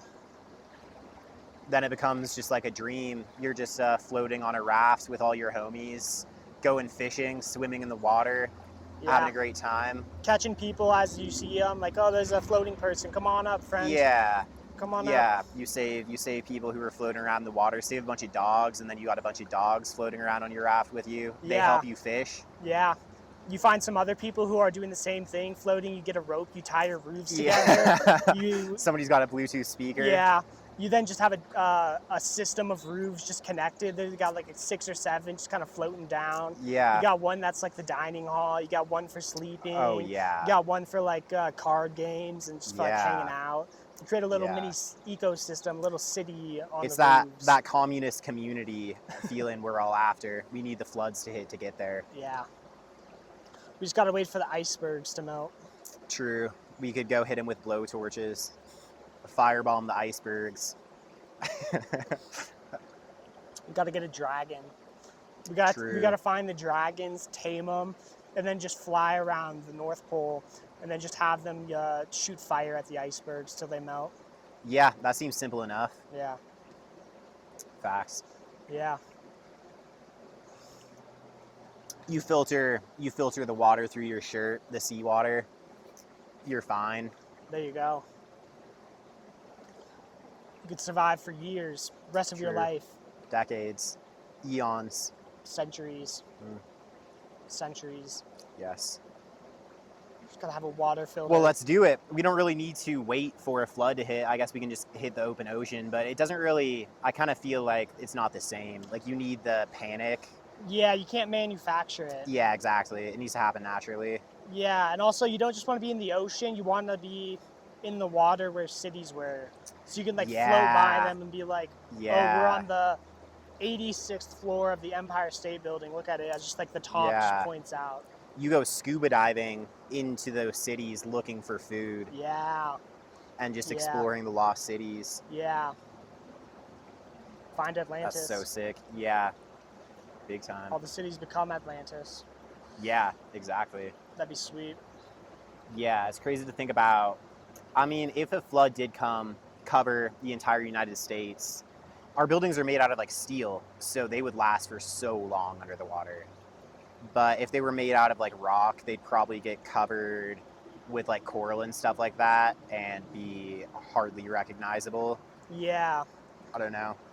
Yeah, the big buildings would last. I mean, a lot of our buildings are Yeah. made out of just wood, so they would just Right. decay and just kind of Yeah. fall apart. But big skyscrapers and buildings made out of stone would last. Yeah. Yeah, scuba diving would be so sick. It'd be like when Jar Jar Yeah. Binks, you know, his city in Star Wars, how like they Right. swim underwater. You got the Right. lights everywhere. You got the buildings. You Yeah. could do that. Yeah. I don't know how you do it, but you could like clear out rooms and buildings and like make it full of air, and then That would just be like swim so through each sick. of them. Yeah. Yeah. Oh, that'd be so cool. It's like your job. It's like also if you're scuba diving on a mission, it's like you're selected as the scuba divers for your group, and they Yeah. send you down on these scuba diving missions in search of food. Yeah. Because like usually scuba diving is just like they'll have things they're trying to do, but if it's actually like a pressing thing, you're on a real mission. Mm-hmm. That'd make it so much better. That's like the same reason you need the actual floods to hit, is like you're just like, you got that fire running through you. You need to make it happen. You gotta have that purpose. You gotta have an adventure. Yeah, it's not exactly. just out there for the sake of being out there. Yeah, you need adventure fuel. Should we try this strange beverage? Yeah. It was supposed to go to a DoorDash customer. I forgot it. Milkus, peach flavor, Korea's #1 cream soda. Let's see what Korea's got. Let's see what they're up to. Cheers. Cheers.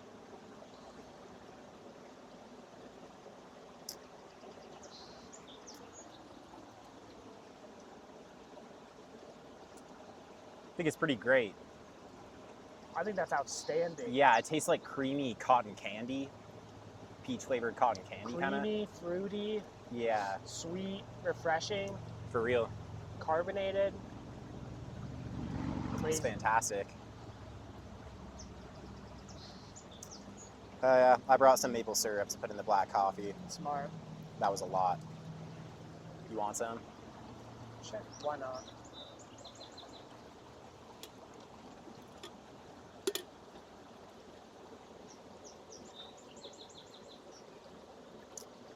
You're up next.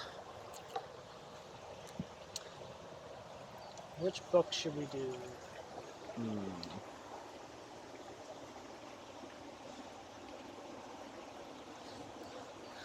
Giggle Giggle Quack or Duck for President? Oh, wow. Both amazing options. I kind of like the Duck for President. That's what I was thinking as Yeah. well.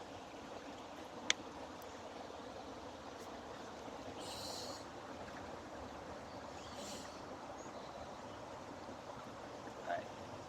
Hopefully that's in good frame. We'll find out.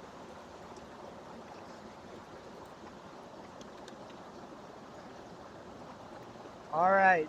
This next book is called Duck for President. Written by Doreen Cronin. Illustrated by Betsy Lewin. Okay. Let's go. Just a picture of a duck mowing his lawn with a plane that flies by that says vote. Okay. Running a farm is very hard work. At the end of each day, Farmer Brown is covered from head to toe in hay, horsehair, seeds, sprouts, feathers, filth, mud, muck, and coffee stains. He doesn't smell very good either. The animals have chores to do, too. Pigs clean under the beds, cows weed the garden, sheep sweep the barn, duck take out the trash, mow the lawn, grind coffee beans. Seems like the duck has a lot more work. Yeah. At the end of each day, the pigs are covered in lint bunnies, the cows are covered in weeds, the sheep are covered in dust, and the duck is covered in tiny bits of grass and espresso beans. Duck did not like to do chores. He did not like picking tiny bits of grass and espresso beans out of his feathers. Why is Farmer Brown in charge anyway? thought Duck. What we need is an election. He made a sign and hung it up in the barn. Farmer Brown must go. Farm election tomorrow. The next morning, Farmer Brown found a poster on his front door. Vote Duck for a kinder, gentler farm. Farmer Brown was furious. He ran to the barn and found the animals registering to vote. Voter registration. Voters must live on the farm, show valid ID, and then the duck is crossing out number 3, which says, be at least this tall. The mice got together and protested the height requirement, so Duck crossed it off. On election day, each of the animals filled out a ballot and placed it in a box. The vote was counted and the results were posted on the barn wall. Farmer Brown 6, Duck 20. Let's go. The duck won. Farmer Brown demanded a recount. One sticky ballot was found stuck to the bottom of a pig. The new tally was Farmer Brown 6, Duck 21. The duck's slogan is E pluribus unum. I don't know what that means. Wait, is E pluribus unum? Yep. That's on the coin. It's like one for all for one, I think. Okay. Makes sense. No, or like from mini one, I think is what it is. That makes sense. Pluribus and then unum. Yeah.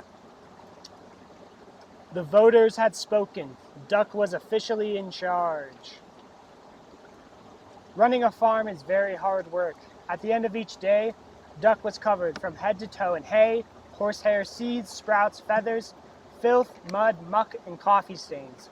Running a farm is no fun at all, thought Duck. That night, Duck and his staff started working on Duck's campaign for governor.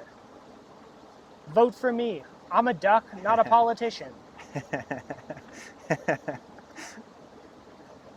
Duck left Farmer Brown in charge and hit the campaign trail. He visited small town diners. He marched in parades. He went to town meetings. He gave speeches that only other ducks could understand. On election day, the voters filled out their ballots in booths all over the state. The vote was counted and the results were posted in the local newspaper. Duck wins by a nose. Miss Governor, 299,999. Duck, 300,000. Wow. The governor demanded a recount.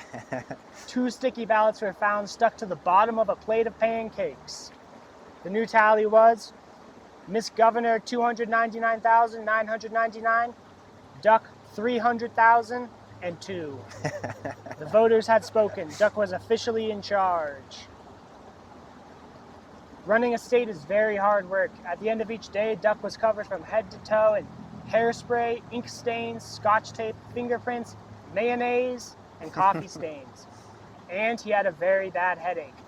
Running a state is no fun at all, thought Duck. That night, Duck and his staff started working on posters for the presidential election. A duck for change. I like Duck. Duck making us proud again.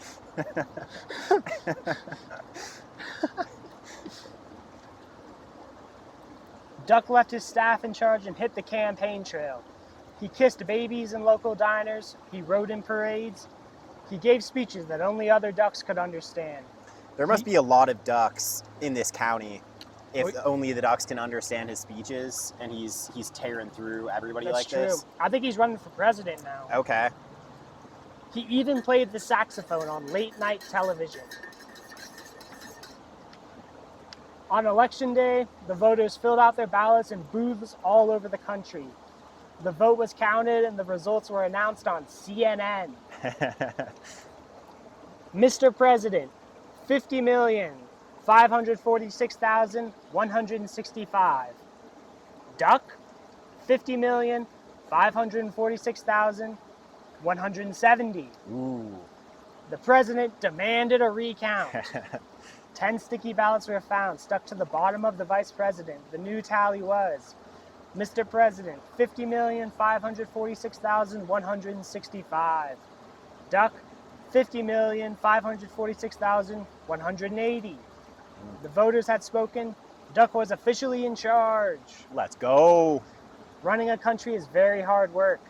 At the end of each day, Duck was covered from head to toe in face powder, paper cuts, staples, security badges, Secret Service agents, and coffee stains.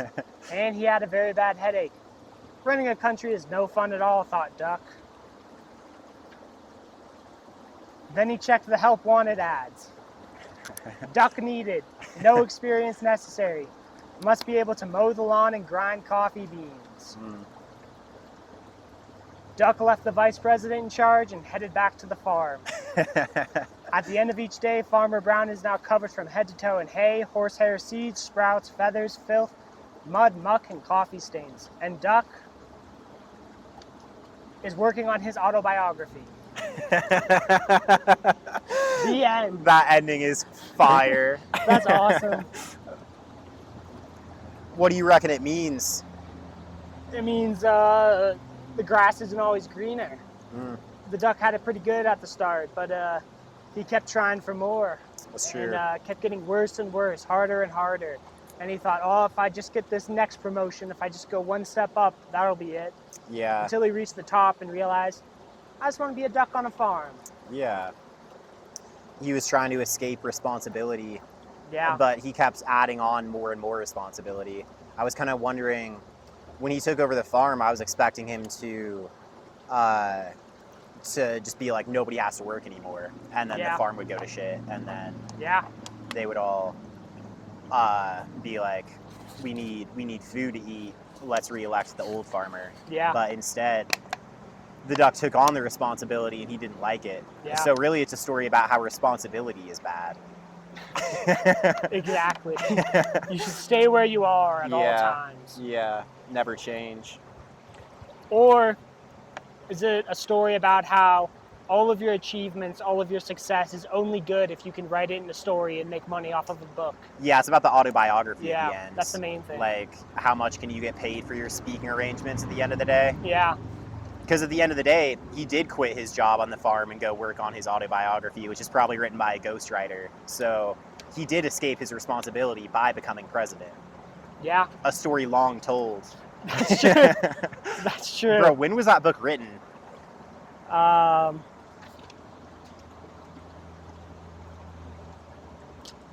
was published 2004. Okay, that's pretty crazy. Yeah. I thought it was... Well, it's funny. Brings up voter ID. Do you need ID to vote? Yeah. The animals Thought that on was the an farm animal. needed ID. Yeah. Nowadays, that'd be controversial. Yeah, that's true. I don't think that we don't got to get too into the political stuff. I don't think that the voter ID issue, I think that's a completely manufactured issue. It's like they're saying the claim that like they're saying that voter ID is racist because black people don't have ID. That is racist. Yeah. Like, have you seen the videos where they're going around in the hood asking people if they have ID on them, and all of them are like, obviously. Yeah. It's just a driver's license. You actually don't even need a driver's license. You can just get a state ID. Yeah. Like, everyone has ID. Like, you need it to buy liquor and stuff like that. So everybody's got ID, except illegals. But yeah, maybe that's the issue. Yeah, I think that is the... What did you think of what was it? Make America Proud Again? The slogan the duck had? Was that the duck slogan? It was, yeah, it's crazy. Maybe not that exactly, but yeah, it was something similar. And getting rid of the requirements around the farm election was also kind of crazy. Yeah, well, he just wanted the mice to be able to vote. Yeah. They protested. Yeah, they deserve Make that us vote. proud again. Yeah. Make U.S. proud again. Okay. Either way, very funny. Yeah, that's insane. A good children's book. Yeah, very prophetic. You should never be president. That's what I took from it. Yeah, I mean, that is a fact. Yeah. If you would want to suck. be president, that's a red flag, and you should never be Exactly. president. That's like the biggest thing about politicians and just like power seeking in general is like the people that aspire to power are almost never the ones who should be there. Right. Like never the ones who want to do good with it. The people who are not mentally ill don't aspire to power. Right. So it's like kind of set up to have bad outcomes Yeah. in that respect. Exactly. It's crazy. All right. A Do you want beautiful to read book. one of your books? Yeah, let's do it. Let's do the one that I was referencing last time. It's Oh, bro, my back's getting sweaty. yeah, dude, the sun really changes things. Like, For real. yeah. I'm gonna go grab this bag. You're gonna go grab what? Oh, yeah, thank you. Dude, I don't know if this is filming. Dang, bro, it's not filming.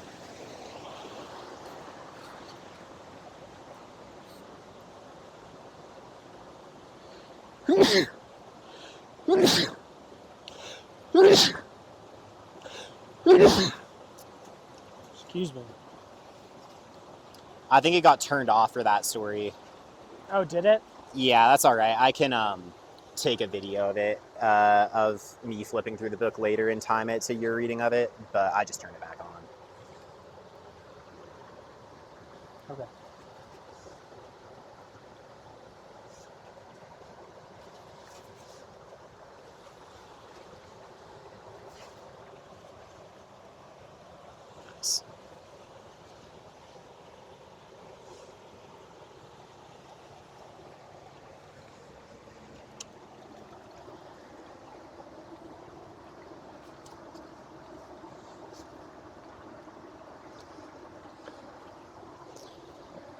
All right, this is You Are Mine by Max Lucado. That's how I was listening to some of these audiobooks. I always thought it was Lucado, but the audiobook person said Lucado, who knows. And the illustrations by Sergio Martinez.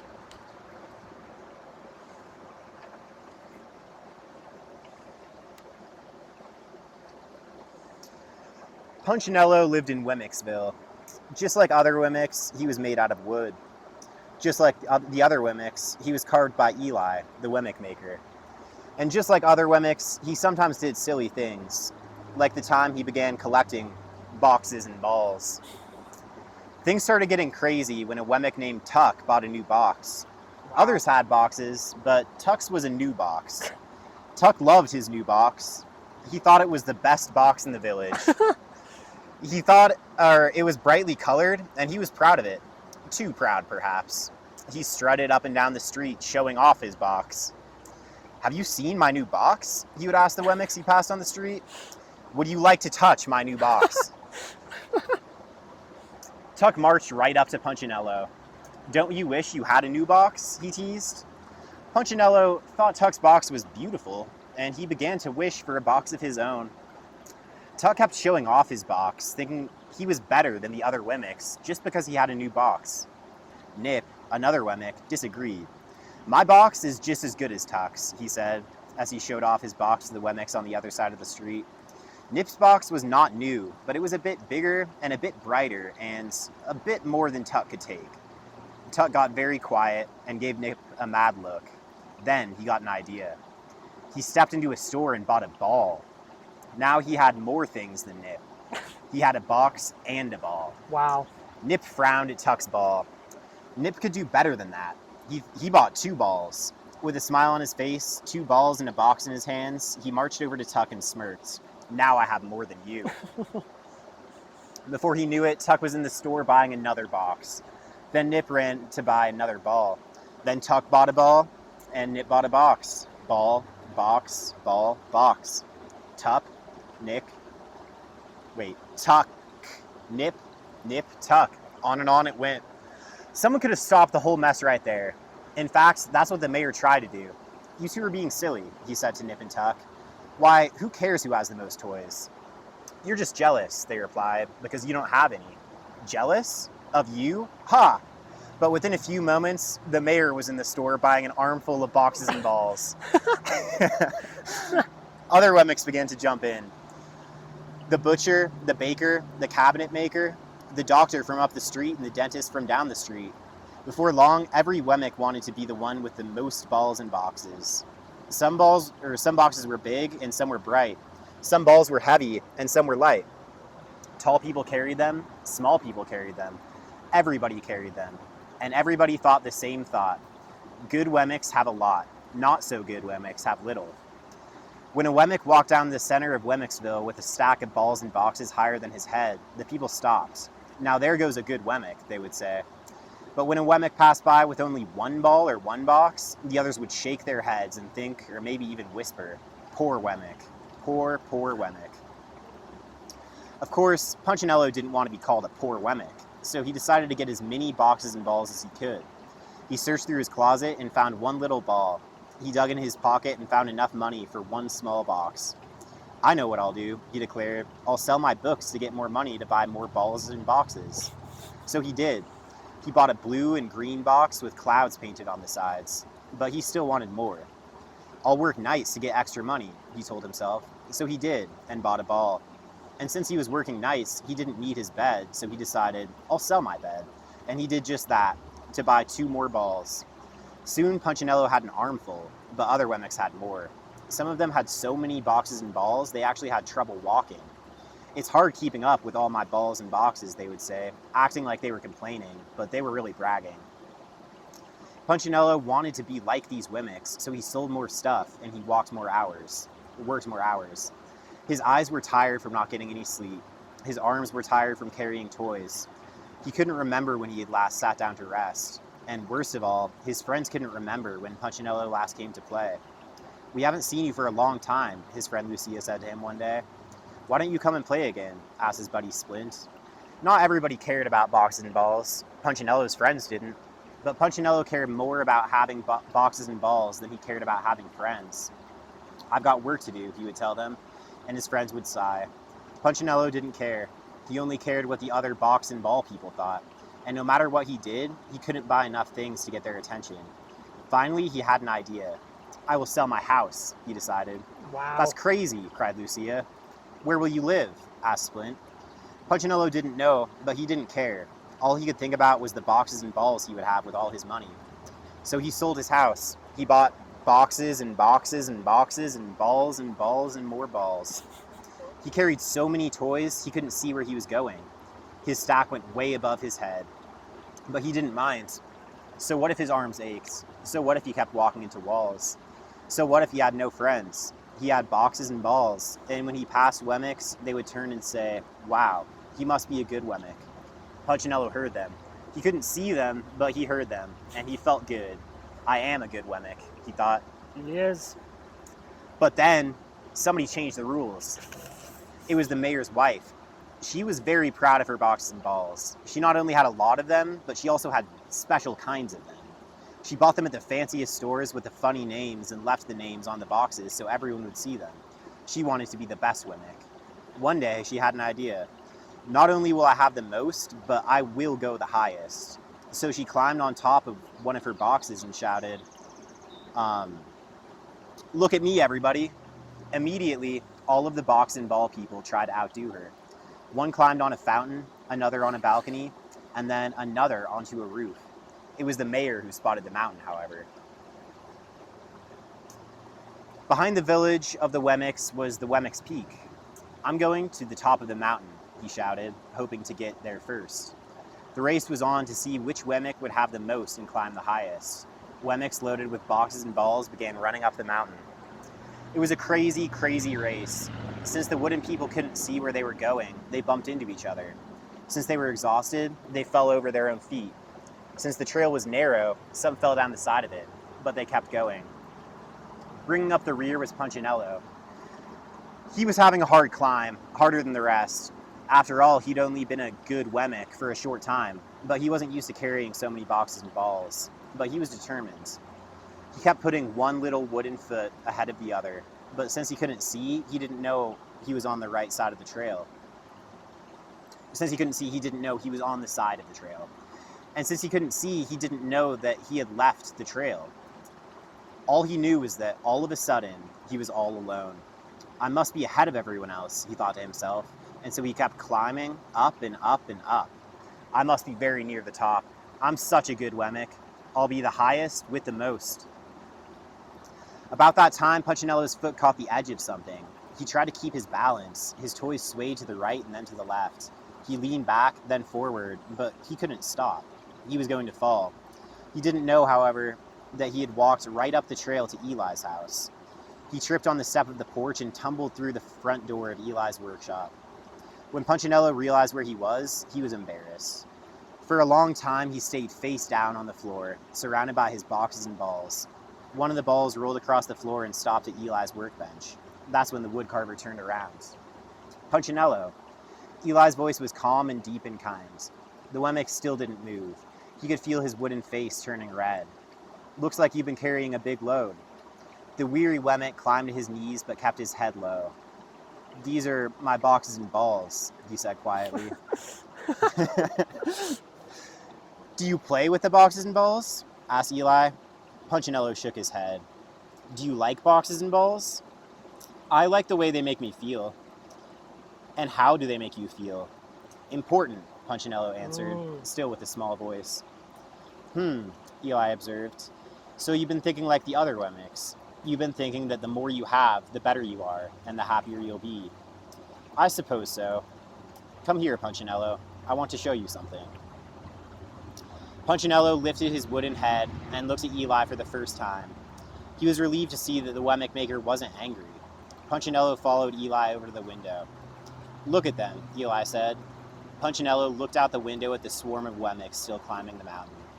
They were tumbling, stumbling, fighting each other, even elbowing each other to get ahead. Do they look happy? Eli asked. Punchinello just shook his head. Do they look important?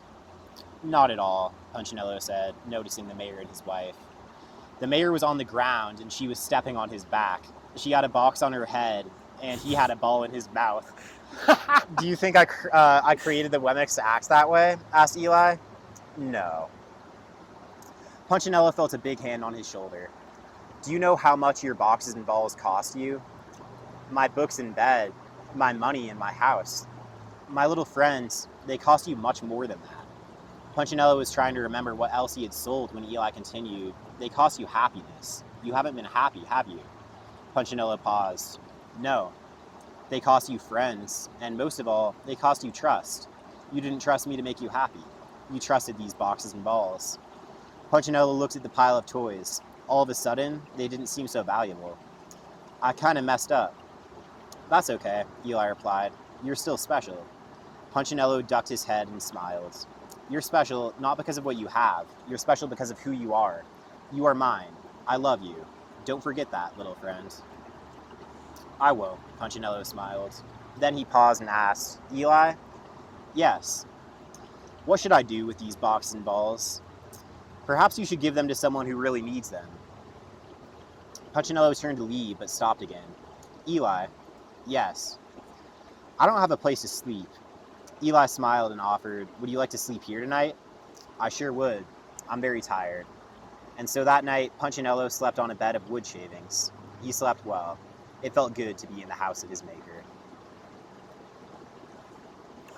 Wow. What a great story. For real, bro. I really like that. Punchinello's just searching to have the most boxes and balls. Yeah. Wants status with the boxes and balls. For real. But he never gets it. He realizes it's not worth it. Yeah.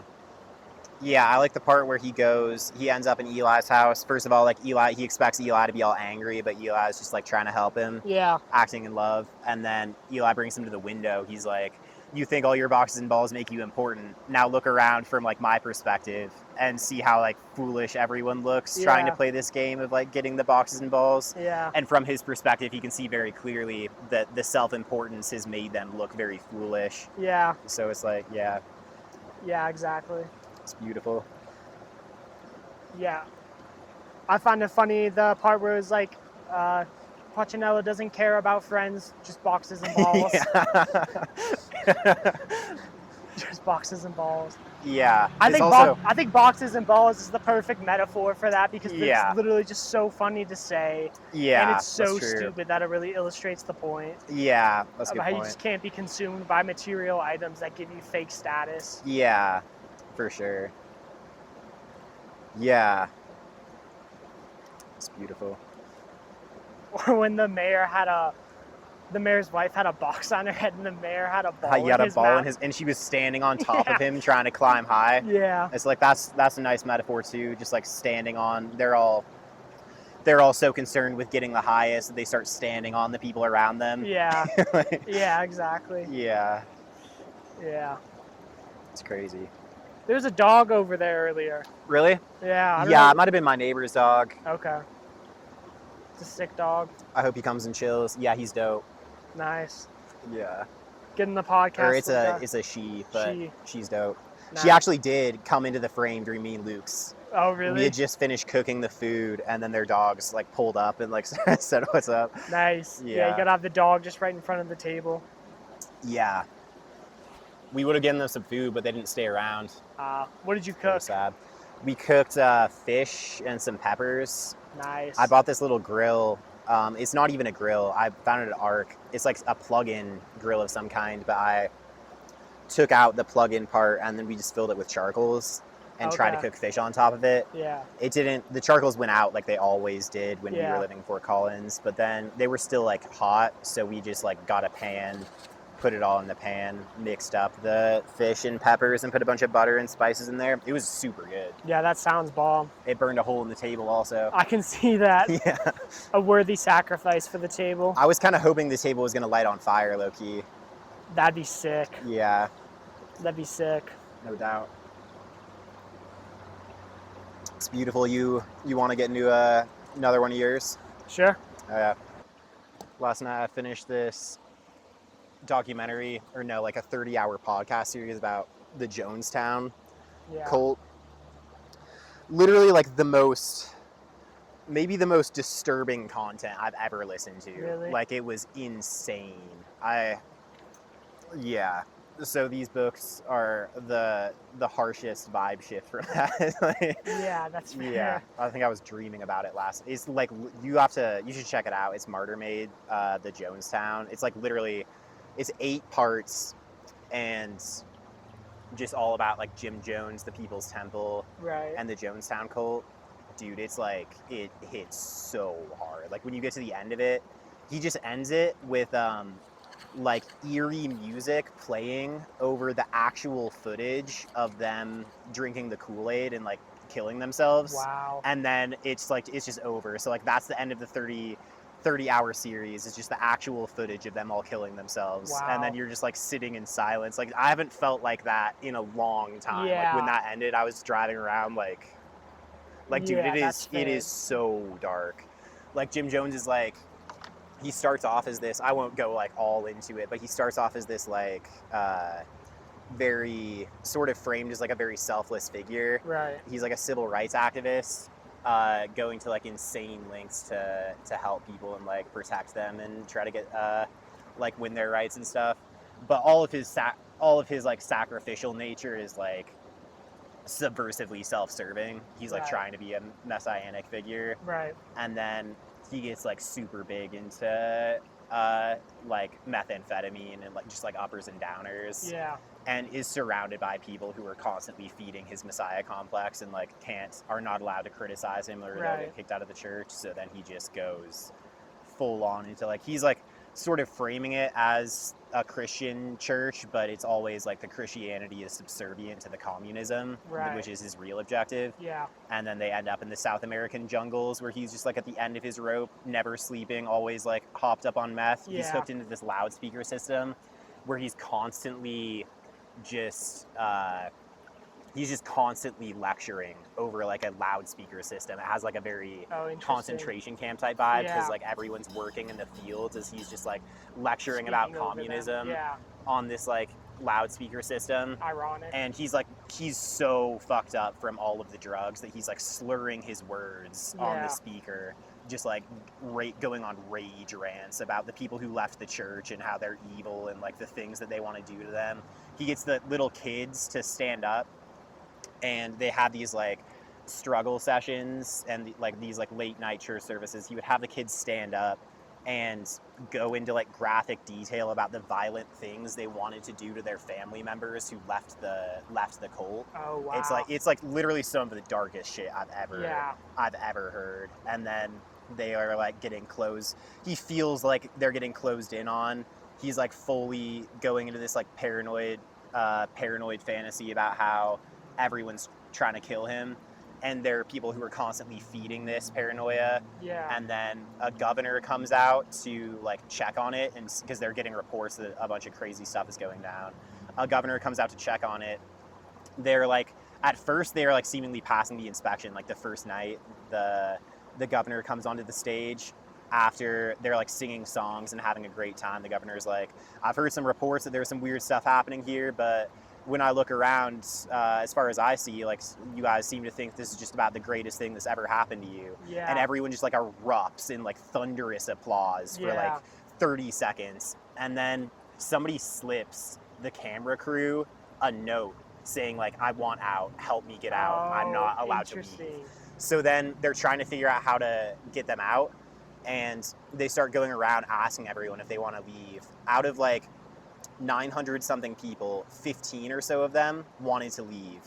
So these like, and like they hated the defectors, right? The people who had left. Right. So all of the people who are still in the cult are like screaming at them. It's like families getting separated. Mm-hmm. So like they're like mom and dad's, like the dad wants to leave with the kids, and the mom's like, you can't steal my children, you're evil, you're trying to leave, you're betraying us. This is all in front of the governor. He's just like trying to kind of get out of there. People are going to him like, we need to get out of here now. Like, you don't understand. Yeah. And he's like, no, you don't understand. Like, I'm a governor. We have the American government behind us. We're surrounded by news crews. Nothing is going to happen. Right. But they're like, no, like, you don't understand. We need to get out of here. Mm-hmm. And then this dude hops on this dude who is like very, very loyal to Jim. Joins their group, and they're all like, he's not with us, like, don't let him come. But the governor is like, what are you talking about? Just like, if he wants to leave, let him leave. So he gets in the van with the people who want to leave, starts driving away. They're gonna need to come back for a second group. Then this like war veteran runs up behind the governor with a knife and like holds the knife to his throat, goes like, I'm gonna kill you, motherfucker. Yeah. And then there were some lawyers by Jim. They were like trying to handle the situation. They were thinking like, if 15 people of the 900 leave, like, we can handle this. Like, it's not going to be our undoing. Right. But then, so they like tackle this dude to the ground. He cuts himself. So now him and the governor are covered in blood. Or no, it was a congressman, not a governor. Yeah. Him and the congressman are covered in blood. Jim just like Jim was like so hyped up on meth that he was like slurring his words this entire time. But he turns to the governor and just in an extremely calm voice just goes, does this change everything? And the governor is just like he's like super shaky. He just had a knife held to his throat, right? He's like, well, the police are going to need to take that guy, but it doesn't really change everything. Like, I haven't seen you guys doing illegal stuff. Yeah. And then they get the second van full of people. They drive to the tarmac where the plane is at. And then van, like a tractor van full of people from the church, pulls up and blocks the runway and just starts opening fire on the governor. They killed the governor. It's the only governor who's ever been killed in his like line of duty in American history. Wow. And so they shot him. They shot like CNN news reporters. Yeah. They shot a bunch of people and then like started opening fire on the plane. The dude who had joined their group was inside of the plane, pulls out a gun, starts shooting people. They like tackle him to the ground. The assassins like walk through and shoot, like everyone's playing dead. They're like walking through shooting people. And there was this chick who ended up becoming a governor who was playing dead. They shot her in the head, but she lived and is like now an active governor, I think. Wow. And then they just like went back to so like literally they could have let the plane go. It would have been this story where like, yeah, 15 of them wanted to leave, but it's like 98% of them stayed. Everyone seems to like love it. Right. It would have like closed it out. They would have been safe for a little while. Right. But they just couldn't handle the people leaving their church. Jim had like inspired all this hate toward the defectors. Right. So I don't know if he made the call to send the shooters or not, but then they came back and like drank the Kool-Aid, and Jim is like giving this speech about how like we willingly lay down our lives in an act of revolutionary suicide because the world is too cruel for us, and like this is Right. making ourselves martyrs for this like holy cause of communism. That's insane. And it's just like this eerie music playing in the podcast, this eerie music playing as he's giving that speech, and then it's just over. That's insane. Yeah, it's so crazy. That is so crazy. Yeah. I just said I'm not going to get all into it and then summarize. But Yeah, anyway, no, let's cool. read about dinosaurs. Yeah. Oh. Dinosaurs, those terrible lizards. Yes. This is gonna give me flashbacks. I don't know if I'll be able to handle this, but I'll push Yeah, through dude, as best I it's can. scary stuff. Even the front cover is pretty frightening. I thought we were going to have a nice break from the scary content with some children's books, but Nope. it turns out they're just as scary. Nope. They start you off at an early age. Yeah. Author is Dwayne T. Gish, PhD. Shout out Dwayne. Shout out to all the Dwaynes. Illustrated by Marvin Ross. Oh shit. Long live. Yo. It's the dinosaurs. Yeah, dude, that's scary stuff. I don't have any tissues or anything out here, but I can go. Do you want me to go grab some? Yeah. Okay.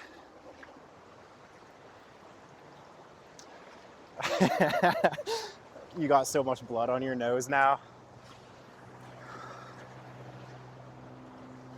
Hey. Dinosaurs.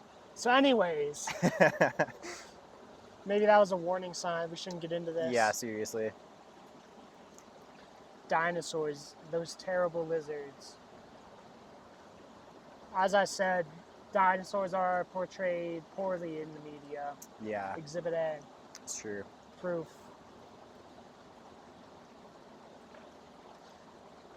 This is more of an encyclopedia for kids about dinosaurs, but there's some fun parts.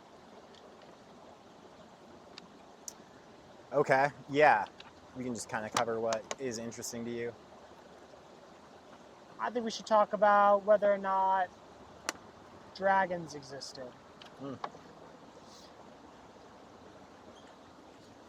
This part is called Dragons and Bombardier Beetles. What? Dragons? Everybody knows that dragons never existed. And in what world could a beetle possibly have to do with a dragon anyhow? Could a what have to do with a dragon? A beetle. Oh, interesting.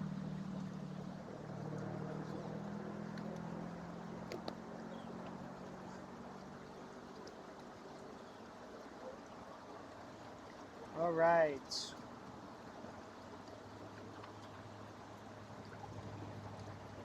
this is talking about great myths of dragons, and it talks about them in the Bible. Or essentially big dinosaurs, big animals. Yeah. It says, even the Bible tells us about animals that could have been dragons. There's a terrible animal called a Leviathan, and that is described in Job chapter 4. It must have been an animal that lived both in the water and on the land. The Bible tells us about the uselessness of trying to catch him with fish hooks or with harpoons, and tells us that he made the deep water boil like a pot with his commotion. This means that he must have spent at least part of his time in the water. The Bible also tells us in verse 26, however, that neither swords nor spears could stop him. Swords could have only been used against an animal on land. Perhaps then, he could have come out on land also. The most interesting thing about this great and powerful creature is described in verses 18 to 21. Listen to what the Bible says. When he sneezes, he gives out a flash of light. His eyes are like the rays of dawn. Out of his mouth shoot flames. From him fly sparks of fire. Out of his nostrils comes smoke like a pot heated over brushwood. His breath sets coals on fire, and a flame pours from his mouth. Job 41:18 through 21. And also it talks about the bombardier beetle named Brachinus. So when an enemy comes up close behind him, boom, an explosion goes off right in the face of his enemy, and irritating and bad-smelling gases shoot out from 2 tail tubes at a very hot 212 degrees Fahrenheit. Oh boy, that's enough to discourage any mean old beetle eater, isn't it? So essentially it's describing a beetle that can shoot fire out to detract predators. Huh. And they think that something similar could have existed within the dinosaurs, which is where you get all the myths and stories from dragons. Yeah, that's crazy. And it's like in the book of Job, God is like it's like when God is speaking to Job at the end, and God is like, who do you think you are to like question me? Like I made the Leviathan, like consider this dragon, how it like looks like this. So it's like very matter of factly. But I think there's also like in Genesis, I think it says that the Leviathan is like a prehistoric, like as in actual prehistory, like before the earth was formed, there was like the watery chaos that the Leviathan was in, and God conquered the Leviathan. Interesting. So it's like sort of a creature of primal chaos. But it's crazy because so many cultures have this same dragon myth, and it's like cultures that were supposedly disconnected all talk about gigantic fire-breathing lizards that fly through the skies and wreak terror on them and their people. Right. So it's pretty crazy. Like it seems more likely that they just like weren't actually disconnected cultures and they have like a shared mythology somehow. But it's crazy because like it's not like there would be a bunch of different cultures that would find dinosaur fossils and then use them to all construct a gigantic fire-breathing lizard. Right. I mean, even Marco Polo writes about seeing dragons on his expeditions to India and China. Really? Yeah, and he writes about them back to, I believe, the Italian government. And when he describes them, they basically were just like, nah, can't be. Like, we haven't seen it. And kind of just they thought they were on top of the world and, like, the most advanced culture. And so anything they didn't see, they wouldn't believe. Yeah. And it's kind of similar to how he talks about dragons. I believe so. That's crazy. Like flying creatures that breathe fire. Yeah. Yeah. The fire breathing aspect is the hardest to believe because it's like pterodactyls and stuff like that. I'm sure that stuff like that roams the skies. It wouldn't surprise me if there are still some of them like living in caves or something like that. Yeah. They say that the dragons were a very like lonesome, I'm forgetting the word, just like reclusive creatures. Interesting. Who like would stay away from the public eye, so maybe they're still hiding out there somewhere. But the fire, just like biologically, the fire breathing, there's not something that I know of that has that sort of biological mechanism. The beetle. Right, well that's also that's a real creature. The fire breathing beetles are real creatures? Yeah. No way. Yeah, that's what it described. I think that's talking about prehistoric animals, right? No. You're saying that fire-breathing beetles are alive today? Yeah. It's like... It like shoots out fire to scare away predators. No way. Yeah. Out of its mouth? Yeah. No way. Yeah. And that's like they're still around and that's what they're called? Yeah, I believe so. That's crazy. Because, yeah, I was thinking like maybe their lungs could create some sort of like gaseous fumes and their teeth could like create a spark. So then they could breathe fire. Yeah, I don't think this beetle, it comes out of its mouth. Really? But it has like tubes. It has what? It has twin tail tubes is how it describes it. That just shoot off like a gas that's so hot it ignites. You know that this is a living creature today? Yeah. Yeah, that's a dinosaur book. It's saying the bombardier beetle shows that this could exist biologically. Oh, really? Yeah. That's crazy. Yeah. Yeah, I don't know what to tell you. That is wild, though. Yeah, it is wild. I've heard myths of how ancient Chinese emperors would have like a dragon pull a chariot through the sky and they would ride on it. Yeah. Would be the most badass thing of all time. That would be so sick. Flying around on a dragon. Yeah. Yeah. I wonder why dragons are always portrayed as greedy, though. I feel like in a lot of stories they're always like hiding gold. They're or, like, hoarding gold. hoarding It's like they gold. love gold Yeah. and they store it up and protect it. Yeah, but they would have no use for gold other than just, I guess it's beauty. Yeah, that's true. Dragons are deep admirers of beauty. Yeah, Yeah, that's crazy. Yeah, man. that's wild. Long live the dragons. I hope they're still around. Yeah, I bet they're still real. Yeah, big time.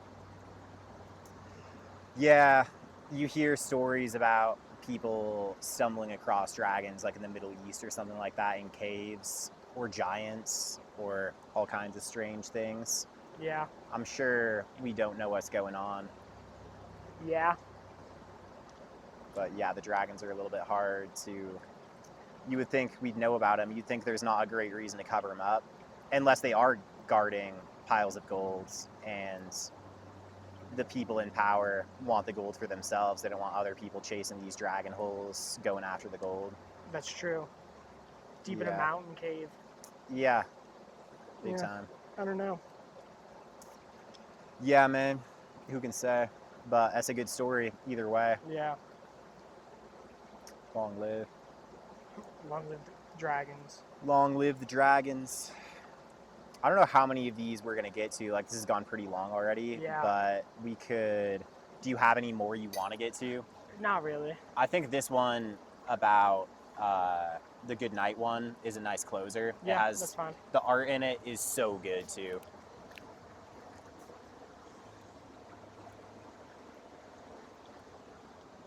So it's called It's Time to Hush and Say Goodnight by Shitra Soundar, illustrated by Sadia Prabhat. Sure, I got all of that right. It's time to hush and say goodnight. Count the stars that twinkle bright. It's time to hush and say goodnight. From the jungles dark and deep, I bring the quiet of birds asleep. Ink this night with tendrils blue. I shush the whistling caves for you. I lull the sways of winds that leap to rock you until shadows sweep. Count the stars that twinkle bright. It's time to hush and say goodnight.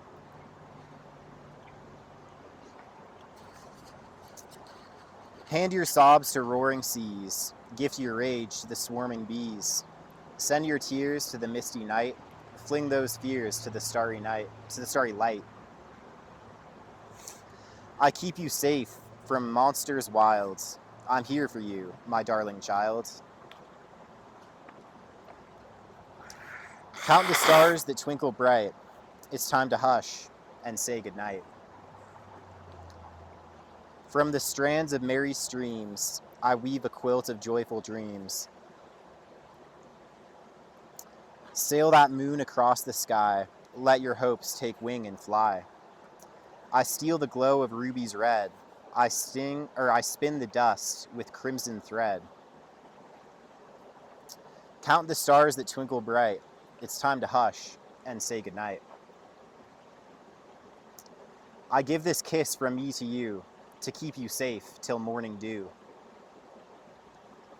At sunrise, when the skies turn blue, I'll be here to welcome you. Count the stars that twinkle bright. It's time to hush and say Good night.